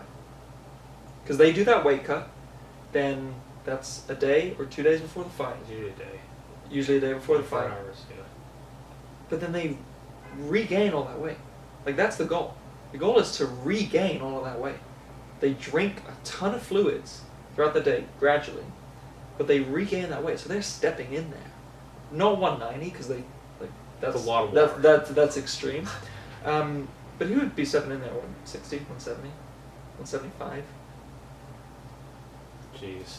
Like, and that's the thing. Like, I think for me, it's two things. It's if you're going into a ring to fight somebody and to get punched up, where your brain is the most vulnerable, you want that to be functioning as well as possible. Yeah, have you seen Yoel Romero in the second Robert Whittaker, like the Robert Whittaker fight? Like, he's staggering around like that. Terrible. By the way, Yoel Romero won that second fight. Have you seen that? Yoel Romero did win that second fight. He's an animal. He's an animal. He's like, different. He's built. Yeah, he's the what is the. No, what did Joe say? He's like, he's got Cuban years. So they sent him to the UFC sent him to a doctor. Yeah, I told you that word.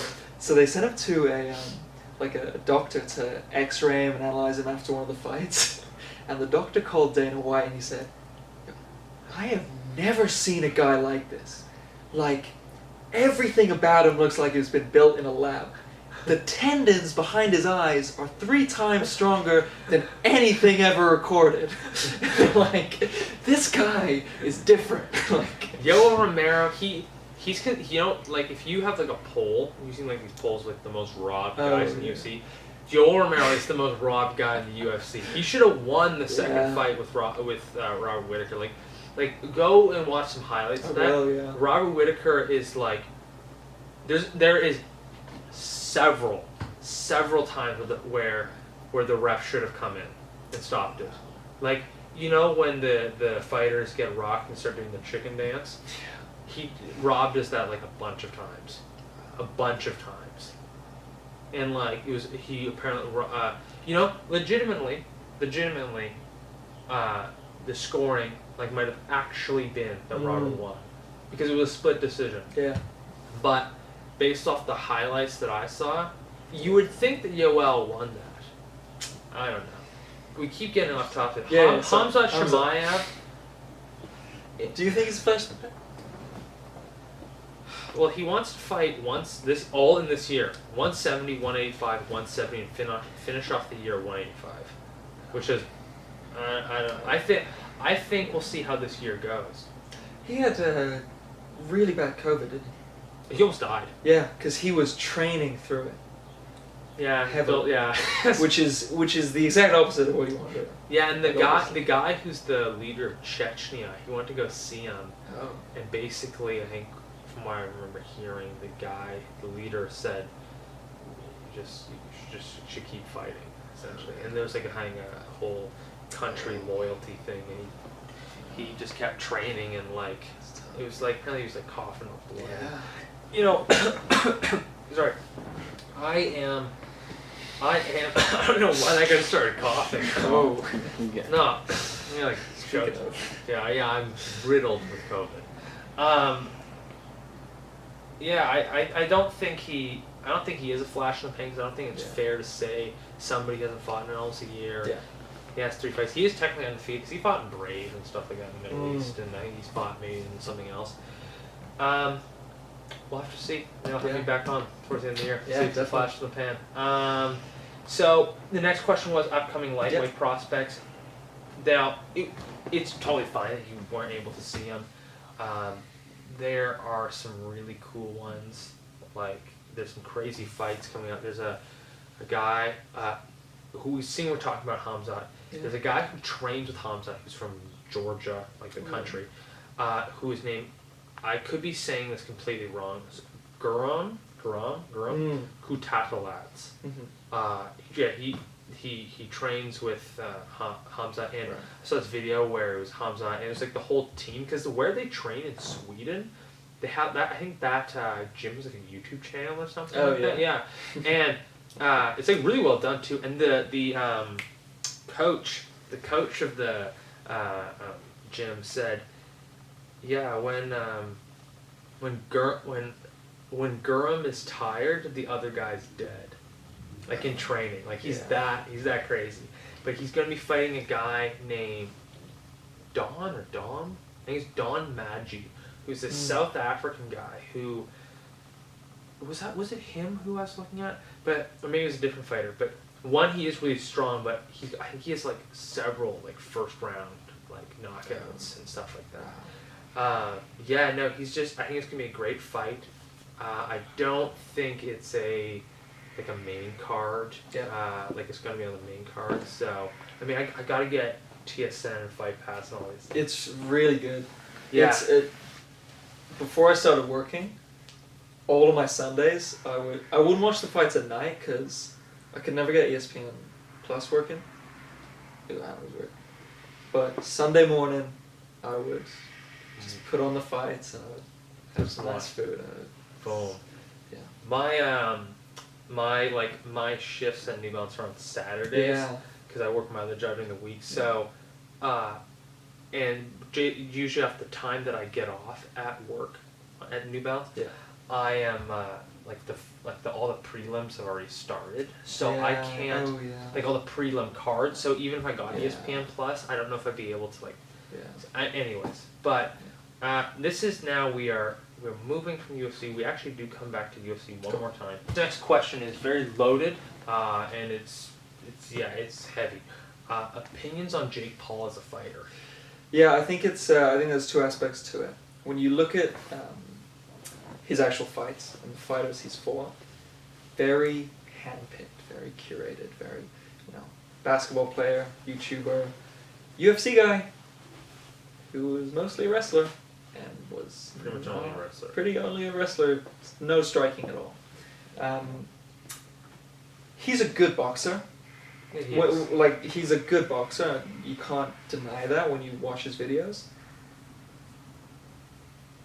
But he needs to fight real fighters. If he wants, and that's the other thing. What does he want? He wants a lot of money. He wants a lot of fame. The way he's going to get that isn't fighting real fighters. No. It's fighting these these not as experienced with boxing kind of guys. These people he can beat, and he can make it look like an amazing big thing. Well, isn't that the idea in boxing? Just fight the easiest guys with the most money so you can climb up the ranks. That's why I don't like Floyd. But, yeah, because most of can you name 10 of Floyd Mayweather's fights? No. I can name. Oh, no. I can name 2, 3.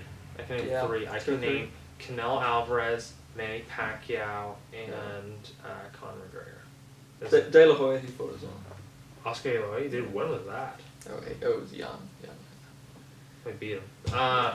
That's all I can. That's all I can do. Yeah. That's literally and yeah, I don't know.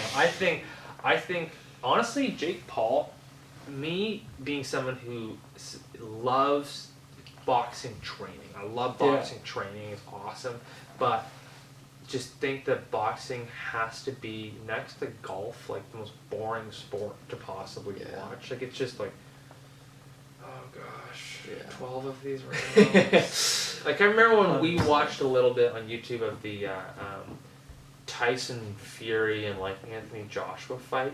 That's that's not happened yet. Oh, was it? The Wilder. Yeah, Deontay Wilder. Yeah, Deontay Wilder. Yeah. They were going for 50 minutes. Yeah, and it didn't help that Tyson Fury has amazing defense. Yeah, so he just slips. Yeah, slip. I think that Tyson Fury and Anthony Joshua is going to be interesting. Yeah, I don't know.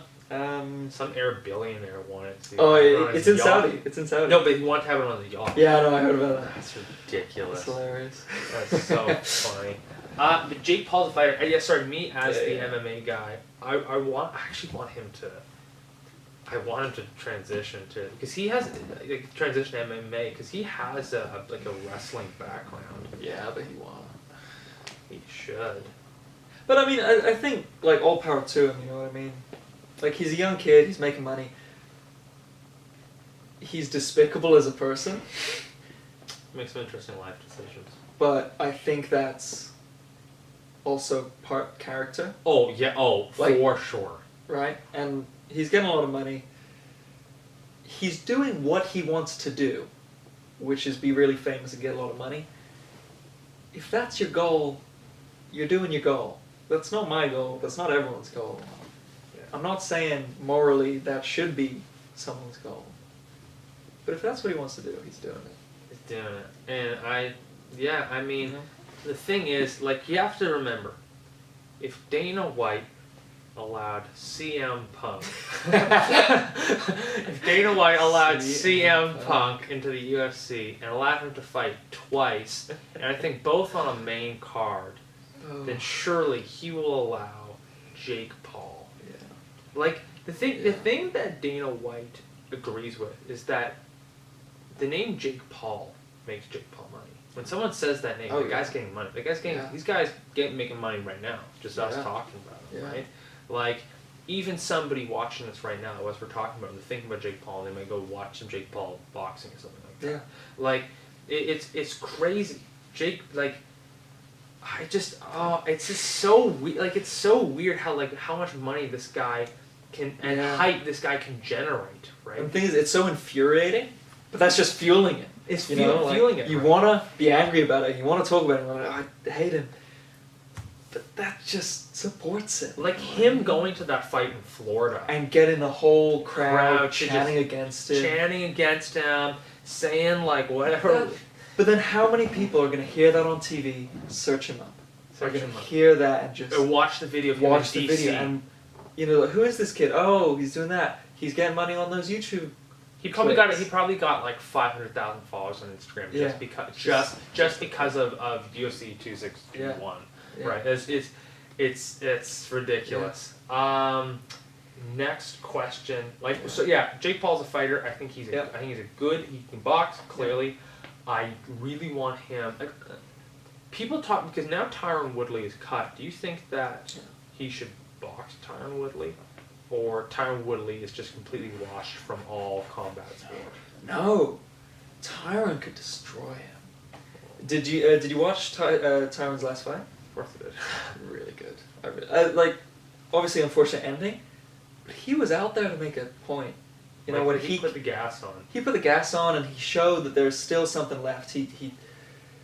Vicente was really good, and he's a very skilled fighter, and he handled it very well. Yeah.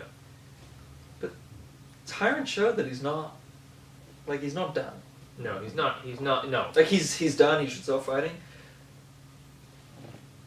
But he could keep fighting. He could. He could. He couldn't do well. Theoretically. No. Well, both of us, I think, are against fighters fighting old. Yeah. I'm against it. Yeah. I think my opinion is like, I love that idea. You know, GSP. You know, he goes on a bunch of times and he defends his belt like 1 billion times and all that. Yeah.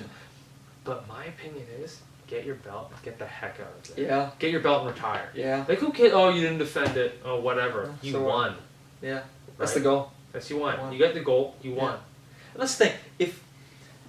If that's your goal, to get the belt, and you don't have interest of moving up, like, which is a weird perspective, but I think once you get the belt, and if you don't want to move up or down a weight division,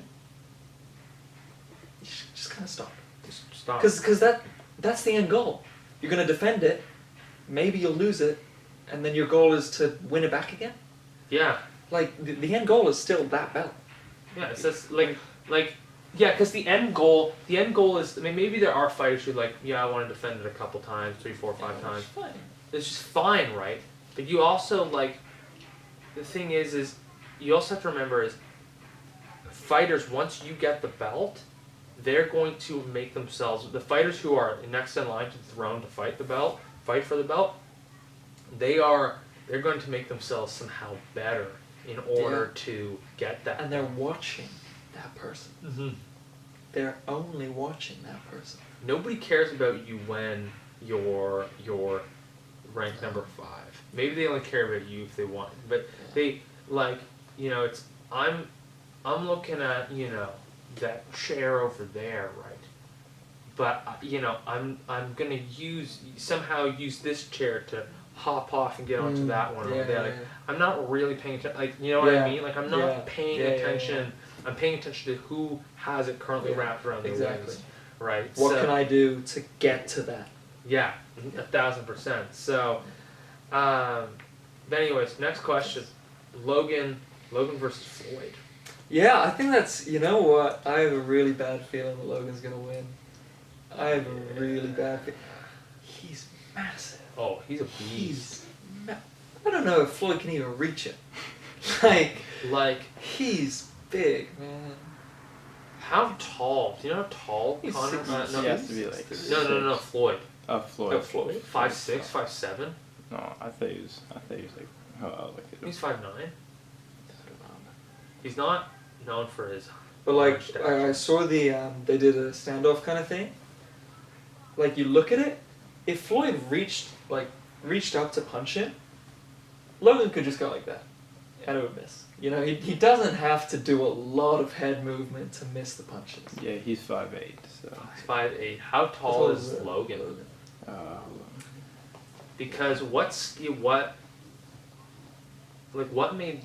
in my opinion, I don't know. Do you know how tall Jake is? Is he like 6 foot, or is he the same height as his brother? No, he's smaller, I think. Like, in my opinion, what would have made more sense? He's 6'2". Logan is? Yeah. Right.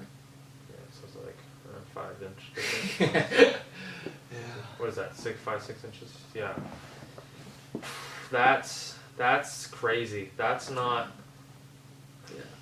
And I think half his age. Joe too. Rogan said it as well, though. Logan's a big guy. He's a wrestler. He gets him in a clinch. No, it's done. Like, Logan has the size advantage, like crazy. Like, nothing Floyd has ever been against. If he gets him in a clinch, right, Smells kind of big. but not Logan Paul big. Yeah. Like, not just tall, but just a massive human being. Like, he's pretty big. Yeah, you're right. Now that I think about that. And like, I don't know how much boxing skill, which Floyd obviously, like undisputedly, has immense amounts of. I don't know how much skill can counteract just a big guy coming towards you, cornering you off in one side of a ring, and just throwing big fist at you. Yeah, that's that is a good point, because all it's gonna take is one big hit from Logan. Like, does he have the 51 or 52 fights of experience that Floyd has? No. Does he need it? Does he need it? Like, do you see how big the guy? Like, he's huge. He's massive. And oh my gosh, that fight annoys me. And what annoys me about it is kind of what we're talking about. Is like, why is he going on at this, like, you're 44 years old. Yeah. You're worth, I think, close to $1 billion. Yeah, like, you don't need the money. You don't need to do at that. all. What are you? What's coming out of this? Like, okay, say he loses. Like Floyd. Yeah. What's he gonna do? Is he just gonna be like, okay, you're right, I should have stopped, and then he stops and he just humbles out? Or is he going to do a typical boxer ego thing and just be like, oh, I didn't get back, and say he does like a Cerrone or a BJ Penn thing, right, where he just keeps going. There's this massive losing streak. Like, what are people going to remember? Are they going to remember the 10-fight losing streak that Floyd Mayweather did, or are they going to remember like the 51 fights or whatever? But also, like, I didn't know Floyd when I was a kid. No. Like, I didn't know his amazing record. No. I know him now. Mm-hmm. I know him, like, the Pacquiao fight. Like, Pacquiao fight, like maybe 5 years back is like my length of span of actually like understanding who Floyd Mayweather is. Yeah. Kids these days, and me, like, our generation, we're just gonna think of him, if he loses, as he lost to Logan Paul. Yeah. Like, I don't actually think about his 50 undefeated, 51 undefeated. Like, I don't really comprehend that. Like, cause I didn't really experience it. Yeah, I didn't remember it. You weren't alive when it happened. Just kind of Yeah. like how, for me, I didn't pay enough attention to Conor McGregor for all that time to know that he had such a huge fight win streak. Yeah. Right? I didn't. And it was so crazy. Yeah, like it was so like unprecedented. Yeah, same with like GSP. Like I was alive. Exactly. I've been alive for his entire fighting career. Yeah. But when he started fighting, I was 4 years old. And you don't understand like the impact that has on the UFC and the organization and just the sport in general. Like I wish I was there to experience GSP's rise. Like how historic that was. Yeah. I was on an acting set the other week. I was on a set and I was talking to a guy who's 24, and we were talking. He's like, he's really brilliant. He's been doing Taekwondo for like 13 or 15 years or something like that. And we were talking to him like, oh, he must be in the UFC. So we're talking about UFC like for hours, right? I was on set for 12 hours, and we were talking about it. Yeah. And he tells me, he's like, I remember, because I said to him, I was like, who's the fighter who got you into UFC? Yeah. And he says GSP. Yeah. And I'm like, oh yeah, I'm like, oh my gosh. Yeah, He's like, I remember. He says, I remember. Like, he's like, when I was growing up, that was it. He was old enough but young enough to remember. And hold on, now that we say this, because I'm now remembering my conversation I had with him. Did I say that the fighter who got me? Did I say who got me into the UFC? Because I have my answer. Did I say Conor McGregor? Because that's not who it was. Yeah, I think you did. No, that is so unbelievably not who it was. You said Conor McGregor, and you wanted to say GSP, but you didn't. Okay, both are completely false. So the story goes. We'll get back to Logan. 2013. Yeah. I don't know if it was a replay or what it was. I don't know who he was fighting. Anderson Silva is fighting on the TV. Oh. Anderson Silva is fighting, and I am on the phone with his older brother, he's my age, Nathaniel, and I'm like, oh my gosh, gosh! And because, like, Gabriel and his whole family, they're Brazilian, right? So I'm like, oh my gosh, he just kicked him in the face. And I'm, like, losing my mind. So Anderson Silva, and then there's that whole kind of break up until, like, you know, a little bit in middle school, and then up until, like, January where I really got into UFC. But Anderson Silva, and honestly, the last kind of month and a bit, sort of, I'm feeling really nostalgic, just kind of like watching some of Anderson Silva's fights. Yes, did he have that horrible end of the? Like, should he have retired earlier? Yeah, he should have. He should have 100%.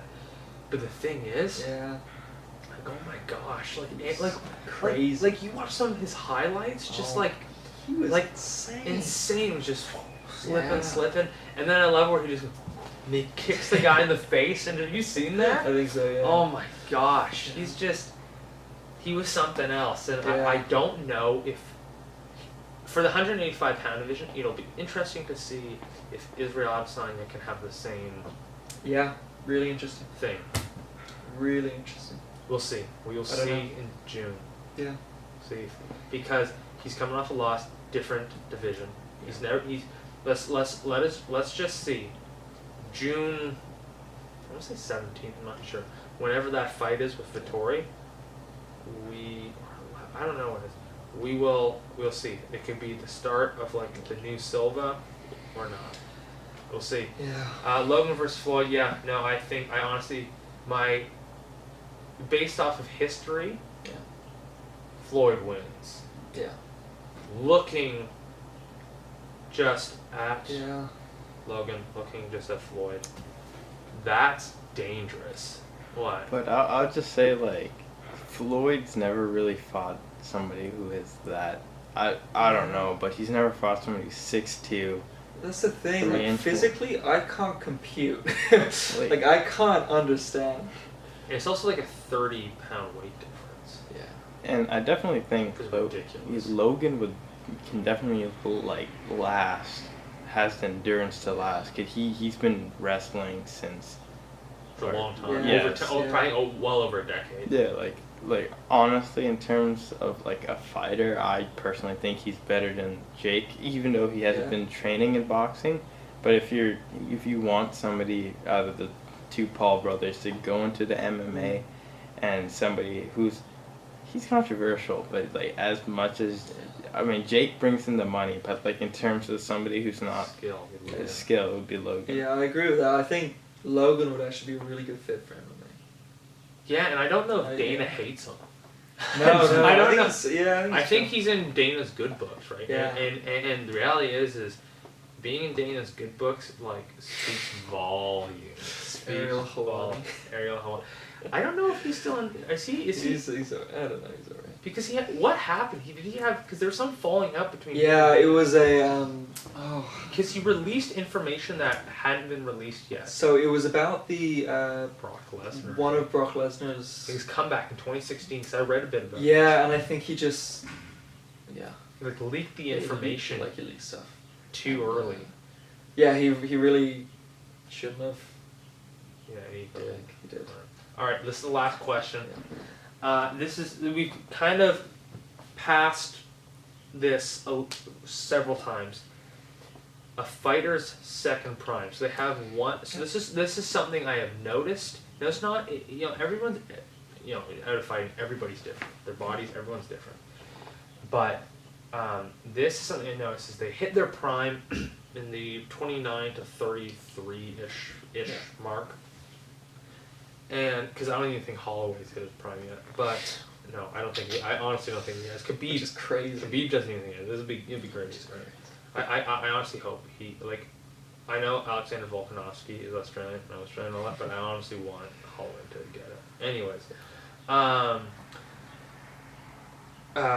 they had their prime in that 29 to 33, and they have like a weird middle-aged, in the mid-30s crisis sort of thing. Yeah. And then they have kind of like a later 30s kind of like, it seems like they refigure, because it seems like when they hit their mid-30s, they try and train like they did when they were younger, and they try and things just change in the UFC, in fighters, like the fighters that they'd be fighting, in themselves, and it just doesn't work, and they kind of go on like a weird losing thing. And not all fighters hit that second prime because they still try and think like, it'll be fine. Like, you know what I'm saying? Like, there is that there's that, like, GSP is a good example of that. Like, I feel like if he had trained the way he had trained when he was 29, this hot, just boom, boom, boom, king of the world thing, I honestly feel like he probably would have lost to Bisping. Yeah. So he comes back and he's like 36 or 37, somewhere, I think 37. And, I mean, we all know what happens, right? But, like, he left in his... why GSP is so good is he left in his prime twice. Yeah. But, like, that's why he's a legend. But, like, you know what I mean about the fighter's second prime? Because I feel like maybe potentially in some circles it could be a controversial thing because some people are like, oh, you only have one prime. That's it. Like, oh, you got one prime, like, oh, 2016 Conor. Like, Khabib has even said, I don't know if he said this out of I hate you, Conor, but I think he was also saying this out of a truth. He's like, because he was saying this, like, a couple days before, in the lead up to the second fight, Poirier. He said, I don't think that Conor will ever reach that 2016 level ever again. And, like, it's that whole thing about second prime that, I don't know. It's like you are stupid lucky if you can, as a fighter, you can figure it out again. Yeah. You can figure it out again when you're older, right? Yeah. Flabby Tony Ferguson. If he can figure it out. If El Kakui himself can figure it out against, you know, Benil, Dariush. Is it Benil or Benil? I think it's Benil. Benil. I think it's Benil. Benil is crazy. He's very good. How old is he? He looks kind of old. Because I saw him in the...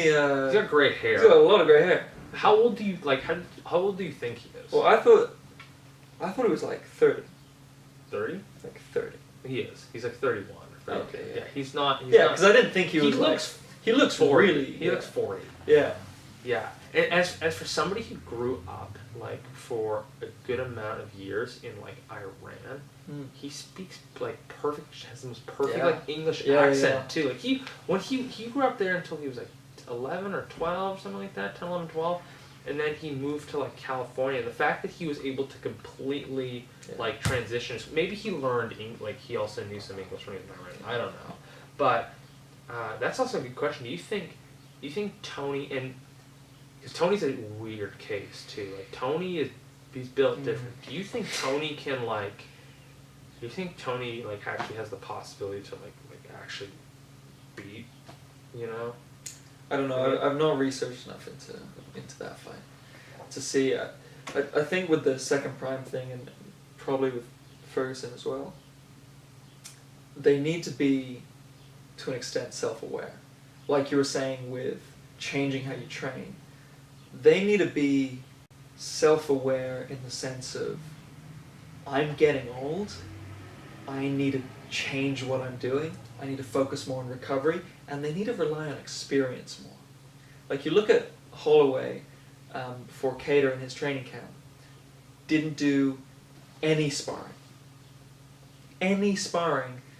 until the week before camp, and then he got the most strikes ever in UFC history. Insane match. You know how I forgot? Wasn't it like 600 and something? Yeah, it was crazy. It was like a dumb. And all standing up. So the previous record, I think it was Miocic, but it was ground and pound. So he was getting people in positions on the floor, and those were counting as strikes. Jeez. Whereas Holloway was all standing up.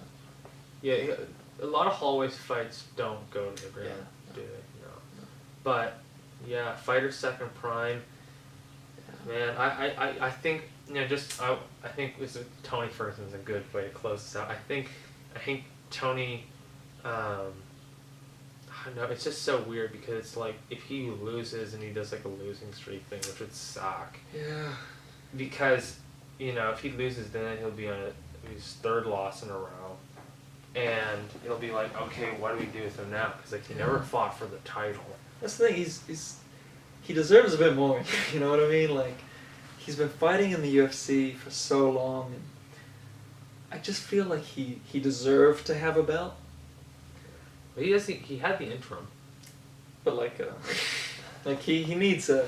I think he deserved to have a proper title fight, a win, defend it a few times. He's been really unlucky with his fights. Yeah. And lucky with Khabib. You're very lucky with Very, Oh my very gosh. lucky with Khabib. But yeah, I think you're right. I think if he loses this, I don't see how he can really. I don't know. We'll see. I see this fight going the distance. Yeah. I see it going the distance. And the thing is like, for most people, like, they say, like, Chael has said this a lot, but they say when a fighter changes their, like, training and all that training, like, it's basically spells the end. Because, like, a fighter gets bitter that they're losing and they're like, yo, screw you guys, blah, blah, blah. Oh, yeah. And then they change their camp or whatever, people who they're training with. And it just, spells the end, right? 'Cause it's completely different. Then they got to fight, and then they have to. It's all this new weird stuff. So they're, a fish out of water once they get to the octagon. But the thing is, with Tony, he's so active. He's so smart. He's so weird that the very fact that he is completely changing up his training. He's been doing Freddie Roach's gym for like. Yeah, with 3-4 months, with GSP, which speaks volumes. Yeah. So honestly, I honestly think that, it's kind of weird though, because say Tony wins. Yeah. Say Tony wins. Do we go like, okay, well, what do we do with him now? Because are they going to put him in again with Gaethje? Well, that's what I was going to ask. Like, do you think he's still... Do you think he still sells? Like, does he sell fights? Is he a name you want to see on a fight card if he wins wins this weekend? I mean, he's one of those fights where it's like fighters where he's basically an institution at this point, and like, all the people that like watch his fights, pretty much for the most part, he is at the age where like they're diehard fans. Where you don't have like young guns going like, man, y'all love Tony Ferguson, like, unless it's us, right? Like you don't have people like most people like Conor McGregor and like some of the Israel Adesanya, some of the newer guys, right? But like in terms of like how long they've been in the UFC, Tony Ferguson's been in the UFC for 10 years or something like that. So, I mean, I honestly think that if he wins, where do you put him? Do you put him because it's not like he's next in line. Like it's weird. It's like it would look weird if they had him fight. You know what? Say this is what will probably happen. Okay, this is all hypothetical, right? Yeah. Say Tony wins. Say whoever wins the trilogy goes for the belt. Yeah, whoever won the belt, obviously they had the belt. Yeah. So there's that fight. Yeah. Tony doesn't fight, and then the winner of, I think, what would probably happen just based off of ranking. Yeah. It would be whoever wins the Beneil and Tony fight will fight for the belt in the fall. Like, you know what I mean? I think. No. Wait. Sorry. I said that weirdly. But no. Yeah. I think if Beneil wins, he should fight Gaethje, and the winner of that fight should fight the belt. Yeah. I'll just say names then. So Tony wins. Yeah. Say then Michael wins. Yeah. Michael wins. Yeah. Yeah. And then say Conor wins.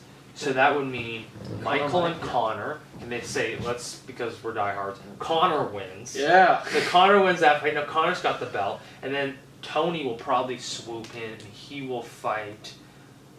He'll fight the winner of. He'll fight. He'd fight Conor for the belt, which would be crazy. But like you get what you get. I get what you're saying, but Gaethje. Well, who's he fighting? Technically, currently a loser. Yeah. Currently. So no, he would probably He'll fight Poirier or Beneil. Okay, so alright, so okay. But let's say in that scenario, how's Gaethje fitting in, and then who fights Chandler next? Poirier. Okay. You just go. Wait, no, okay, wait. It's so confusing. So yeah, okay. So then there's the McGregor, McGregor Tony, for the belt. For the belt. Defense belt. For the defense belt, McGregor Tony. So we've got Poirier, Chandler, Beneil, Gaethje, something. Okay, so then you have Gaethje versus. Well, are we gonna do Frick? Because then what happens is if Gaethje fights Poirier, and then Gaethje wins, now there's a weird trilogy situation that they're gonna want to have happen. So then what would make sense is Gaethje versus Beneil, and then Poirier versus Dustin. Hold on. I've never done this before in a podcast. I'm getting the pen. We gotta write this. We gotta get this one out. Hold on. Okay. Also, side question. Yeah. 1 sec. I write this out. Yeah. McGregor wins or Poirier wins the belt eventually. I think they couldn't fight for it again. Like, I think if Poirier wins the belt, McGregor couldn't challenge that because they're not going to do a fourth. Because I thought about this. If you do a fourth, you do a fifth, and then it's pointless. It's like movies. Like, trilogies are good, but you can't really go fourth. Tony versus Beneil. Alright. Okay, Beneil. And then you got Tony. Yeah. And then you got Connor versus Dustin. And then you have Connor, obviously. And then you got Michael. Oh, frick, Oliveira exists. Michael versus. Forgot about that. Dang it. Yeah, I forgot about that equation. Oh. Michael versus. So then you got Michael. And then who do we have? Gaethje someone. Gaethje's currently a loser. So let me just put Gaethje over here. Up there. It spells weird. Mexican German name that he has. Okay, so we got Tom, and then we got Connor. So Connor Mike. Yeah. Connor Michael. Connor v. Michael. And then for us diehards, Connor wins that fight. So now that leaves. You got to think about the rankings as well. Now you got Dustin. Do you know Dustin and Oliveira and Charles have fought before? You know, maybe like ages ago. I think they have. Yeah, but it's not recent. But like, I think that'd be fine. Okay. But that's the thing. Like, that's the challenge. Cause Connor versus Michael and Tony versus Connor. That's right. Do you think that if Dustin loses the McGregor fight, he still deserves a title fight? Say again. If Dustin loses the McGregor fight, does that directly correlate to, like, is that a branch towards the title? So on principle they don't give the reason why Gaethje wasn't offered the title is because he just came off a loss against Khabib. So that's why they won't give title fights to losers. So maybe Gaethje Poirier? No, but then Oliveira can't fight. Beneil. Okay, so then it'd be Charles and Beneil. Okay, dang, this is so far down. So now, okay, this was for Michael's first defense. Connor wins, and then remember Tony won against Beneil. So now this is for Connor's first defense, which is Tony. Yeah. Tony. Okay. Where's Dustin fit in all this? That's the thing. And it's like Dustin Charles. Okay, let's just put the trilogy thing off the side because I think they have fought. So then okay, so cross this out, and now it's Dustin, Charles. There we go.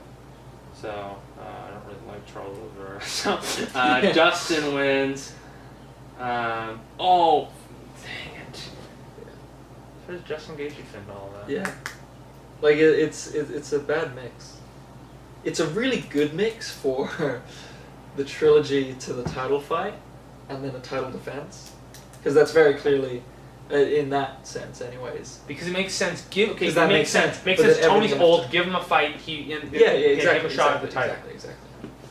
But everything else doesn't make. This one makes sense. It makes sense that Tony versus Beneil, and then Michael versus Charles, and then Conor versus Dustin. All these three make sense. And Conor versus Michael. Unless Conor retires. That is. Conor retires when he wins the belt. He wins the belt. He vacates. Or. Yeah. Say he retires. Okay. So say he retires, but when he wins against Michael, or when he defends against Tony. I just don't like the idea of Conor beating Tony. All right. Here's this. This makes it a lot easier. Conor beats Michael. Yeah. Retires, vacates the belt, gloves in the audience. He can't rip his shirt off because he's already shirtless. Yeah. So then it goes from the Tony Beneil fight, it goes Tony versus, and just remember, Dustin and Charles have to fight. Because now they're in the loser bracket. Yeah. So they fight. So then it versus now because Charles don't like Charles, so then it becomes Tony versus Dustin for the vacant belt in January. Yeah, Tony. So Gaethje just not fighting. Gaethje just is. Gaethje would just. You know what? This is what I really was proposing before Islam got booked with Thiago Moses or Moses. I thought that what would have been like this would have been like the best possible test to see if Islam isn't really just kind of a fluke or a flash of hand. Put him up against Gaethje. Because Gaethje's big and he's wrestling. Put him up against him. Because Islam Makhachev is a great fighter. I'm not a fan, but he is a good fighter. Do you want to see that fight 2 fights in a row? As in, do you want to see Khabib Gaethje, Islam Gaethje? Or probably very similar styles, very similar fights. I honestly think Gaethje had a chance because Gaethje. No, Gaethje was great. I think Gaethje could beat Islam. I agree. I think Gaethje could beat Islam. I agree. So, but I don't know. I think, but Tony versus Tony. Okay, so all right. So one last time. All right. Wait. So if Conor retires after winning the belt against Chandler, what happens with Tony? He fights Poirier for the vacant belt, correct? Is that what we said? If he has to fight, no, because but first he has to fight Dustin. Dustin first has to fight Charles. Okay, so so then who does Gaethje doesn't fight. Gaethje doesn't fight. Gaethje. So Tony doesn't fight in that interim, waiting for Dustin to fight. No, stop. Hold on. Yeah. So Tony versus Beneil, Tony wins. Yeah. Michael versus Charles, Michael wins. Yeah. Conor versus Dustin, Conor wins. Michael and Conor fight. Michael wins, and say on that same card, let's get crazy, on that same card, Dustin and Charles fight. And on the Conor and Michael card. Yeah. Conor wins the belt, he retires. Yeah. So Dustin beats Charles. Michael could fight Gaethje. Michael could finally get his wish and fight Justin Gaethje. Because he wanted him to fight Justin. Yeah. Okay, there you go. So, but not for the belt. Not for him, just for a fight. Just for a fight. So, so Dustin beats Charles, and then Dustin and Tony fights for the the vacant. Yeah, so we can actually cross this fight out because this fight doesn't exist because Connor's now retired. Tony versus Dustin for the vacant belt. I can actually see Tony winning that, and Michael versus Gaethje. Michael in the what's it called for the they're just on the say the co-main or whatever. Yeah. Charles Oliveira and Beneil Dariush have fought before though, so I was just gonna say like we could just lock them in. I don't know. It doesn't even matter at this point. I mean, they're making trilogies left, right, and center these days. So. True. They're even thinking about putting a trilogy for Valentina and Amanda, which makes kind of no sense because, and even I heard Chael saying something about Volkanovski versus Holloway trilogy but that kind of makes sense because a lot of people, from what I heard, a lot of people thought that he won, that Max won the second fight. Yeah. I don't know, but I think this is. I gotta send this clip to Dana because this is this is how it's gonna go down. This is how it's gonna. This is how it should go. This is how it should go. Obviously, we're betting on these people to win. I bet my entire house on this. You know, crazy. You know, freaking crazy this would be if this actually this was what happened. That would be insane. That'd be cool. You know those people who beat the bracket, like the March Madness bracket. So hard. It's so hard. If there's like an upset, and most people are out. If there's like an upset, like let's say the 2nd seed to the 15th seed, majority of people, like a high majority of people are out. Jeez. But I'm telling you, I think this is because like I am no Sean Shelby or who are some of the other people that do the matchmaking. You don't know, but Sean Shelby is the one the match. You know who that is? Yeah. He's one of the matchmakers. I am not those guys, but honestly, this would be crazy. This is just like this would be good. 2020 would be like the year of 155 pounds. Yeah, that would be so insane. Really good. This now I know I said I'd wrap up the last one, but how do you see Diaz versus Edwards eventually playing out? Just remember now Nate has an extra month to train. Yeah. I don't know really anything about Leon Edwards, to be honest with you. He was a name that I kind of heard about, and then he fought Beneil. Yeah. So I don't really know. And his last loss was 5 years ago to Kamaru Usman. And that's the thing, he's not relevant enough. I mean, same with Nate to an extent, but I think you know how Nate fights. You know what I mean? Like, you understand his game. He's tough. He's a good fighter, but you know his game, so you know what to expect. With Leon, you know, apparently he's changed so much, but we couldn't see that in the Belal fight because of the I never saw it. It was just Leon was really, really good, but it was just a short fight, and then the eye poke, and then it stopped. Was it a lot? What was it? Okay, because you saw the fight. I mean, excuse me, what was it? Like a lot of boxing? Was it a lot of what was? Yeah, mostly striking. Any fence, ground, nothing? Ooh. I can't say it on the top of my head. I have a feeling that Belal tried to wrestle and Leon came out on top. Either from he stopped the takedown, or it was a very short grappling on the floor that Leon came out of winning that. Okay. But it wasn't an amazing performance. Like, it wasn't stand out, but it was a strong performance from Leon, and it was just a shame to see it end. Yeah, I remember wanting to see what happens, and I came back from working at New Balance, came back from work, and I was like, I went home, had dinner, and I rushed to my phone to quickly look it up. So like, oh yeah, that's right, because I forgot about it. I was so freaking hungry. And then I looked at it. I'm like, I remember just saying it like, I'm like, are you kidding me? Yeah. Are you kidding me? I wanted to see the news pop up, you know, Leon or whoever, you know, finishes in the 4th round or 5th round or win by split decision or something. Fight stopped by first round Yeah. eye poke. Like I kind of did the same thing. I was coming home from somewhere at night, and I looked at it on like Google on my phone, and I was like, oh, that's weird. Like, it stopped already, but I don't know if it was a win or just a no contest. I think it was a no contest. Yeah, the fight was a no contest. Yeah, and I was like, oh, that's no contest. That's weird. Then I watched it the next morning. I was like, oh, this is ridiculous. What's your favorite fight of the year so far? starting in January.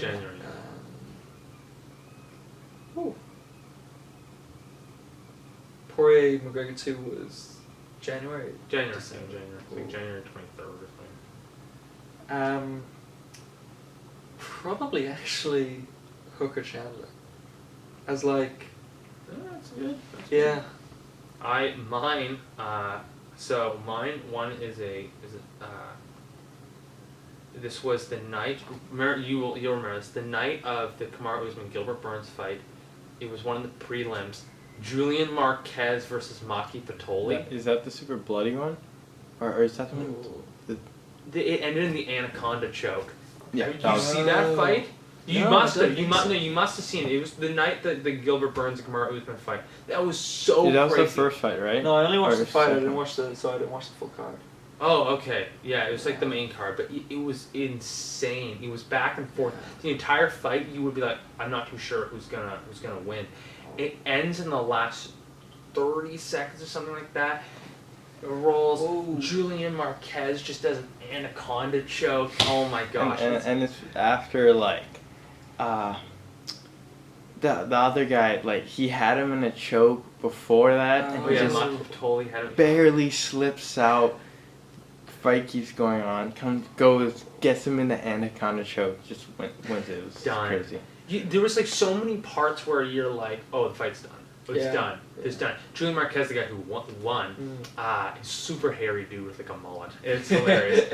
Joe Rogan, one of my favorite Joe Rogan quotes is, he's like, if I don't know who a fighter is, I'll just if there's a fight happening, I don't know who the fighter is. I'll just cheer for the hairiest guy because he's got the most testosterone. No, but yeah, no, it was like that's one of my favorite fights. Another favorite fight. It'll be interesting to see at the end of the year all the fights that I've seen. I gotta get ESPN Plus though. In all the fights that I've seen. Which one would be my favorite? Hopefully this plays out. That would be really exciting. It'd be so crazy because these are good matches. Those are really good. Great matches.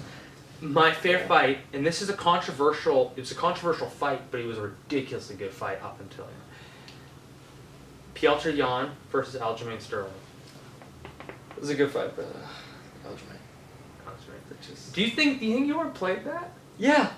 You ever played that? You look at it and he's by the judge and the doctor. He hears them say, "Oh, whatever." If he you should just continue fighting or what? If he's down bad, we'll have to call it off. And then he immediately goes, "Oh," and he keeps going. Okay, because I haven't seen any clip. I only saw the fight live when it happened, and I'm just like, oh my gosh. No, I don't like it. You don't like that? Yeah, I love that fight up until, because that fight was so back and forth. Yeah.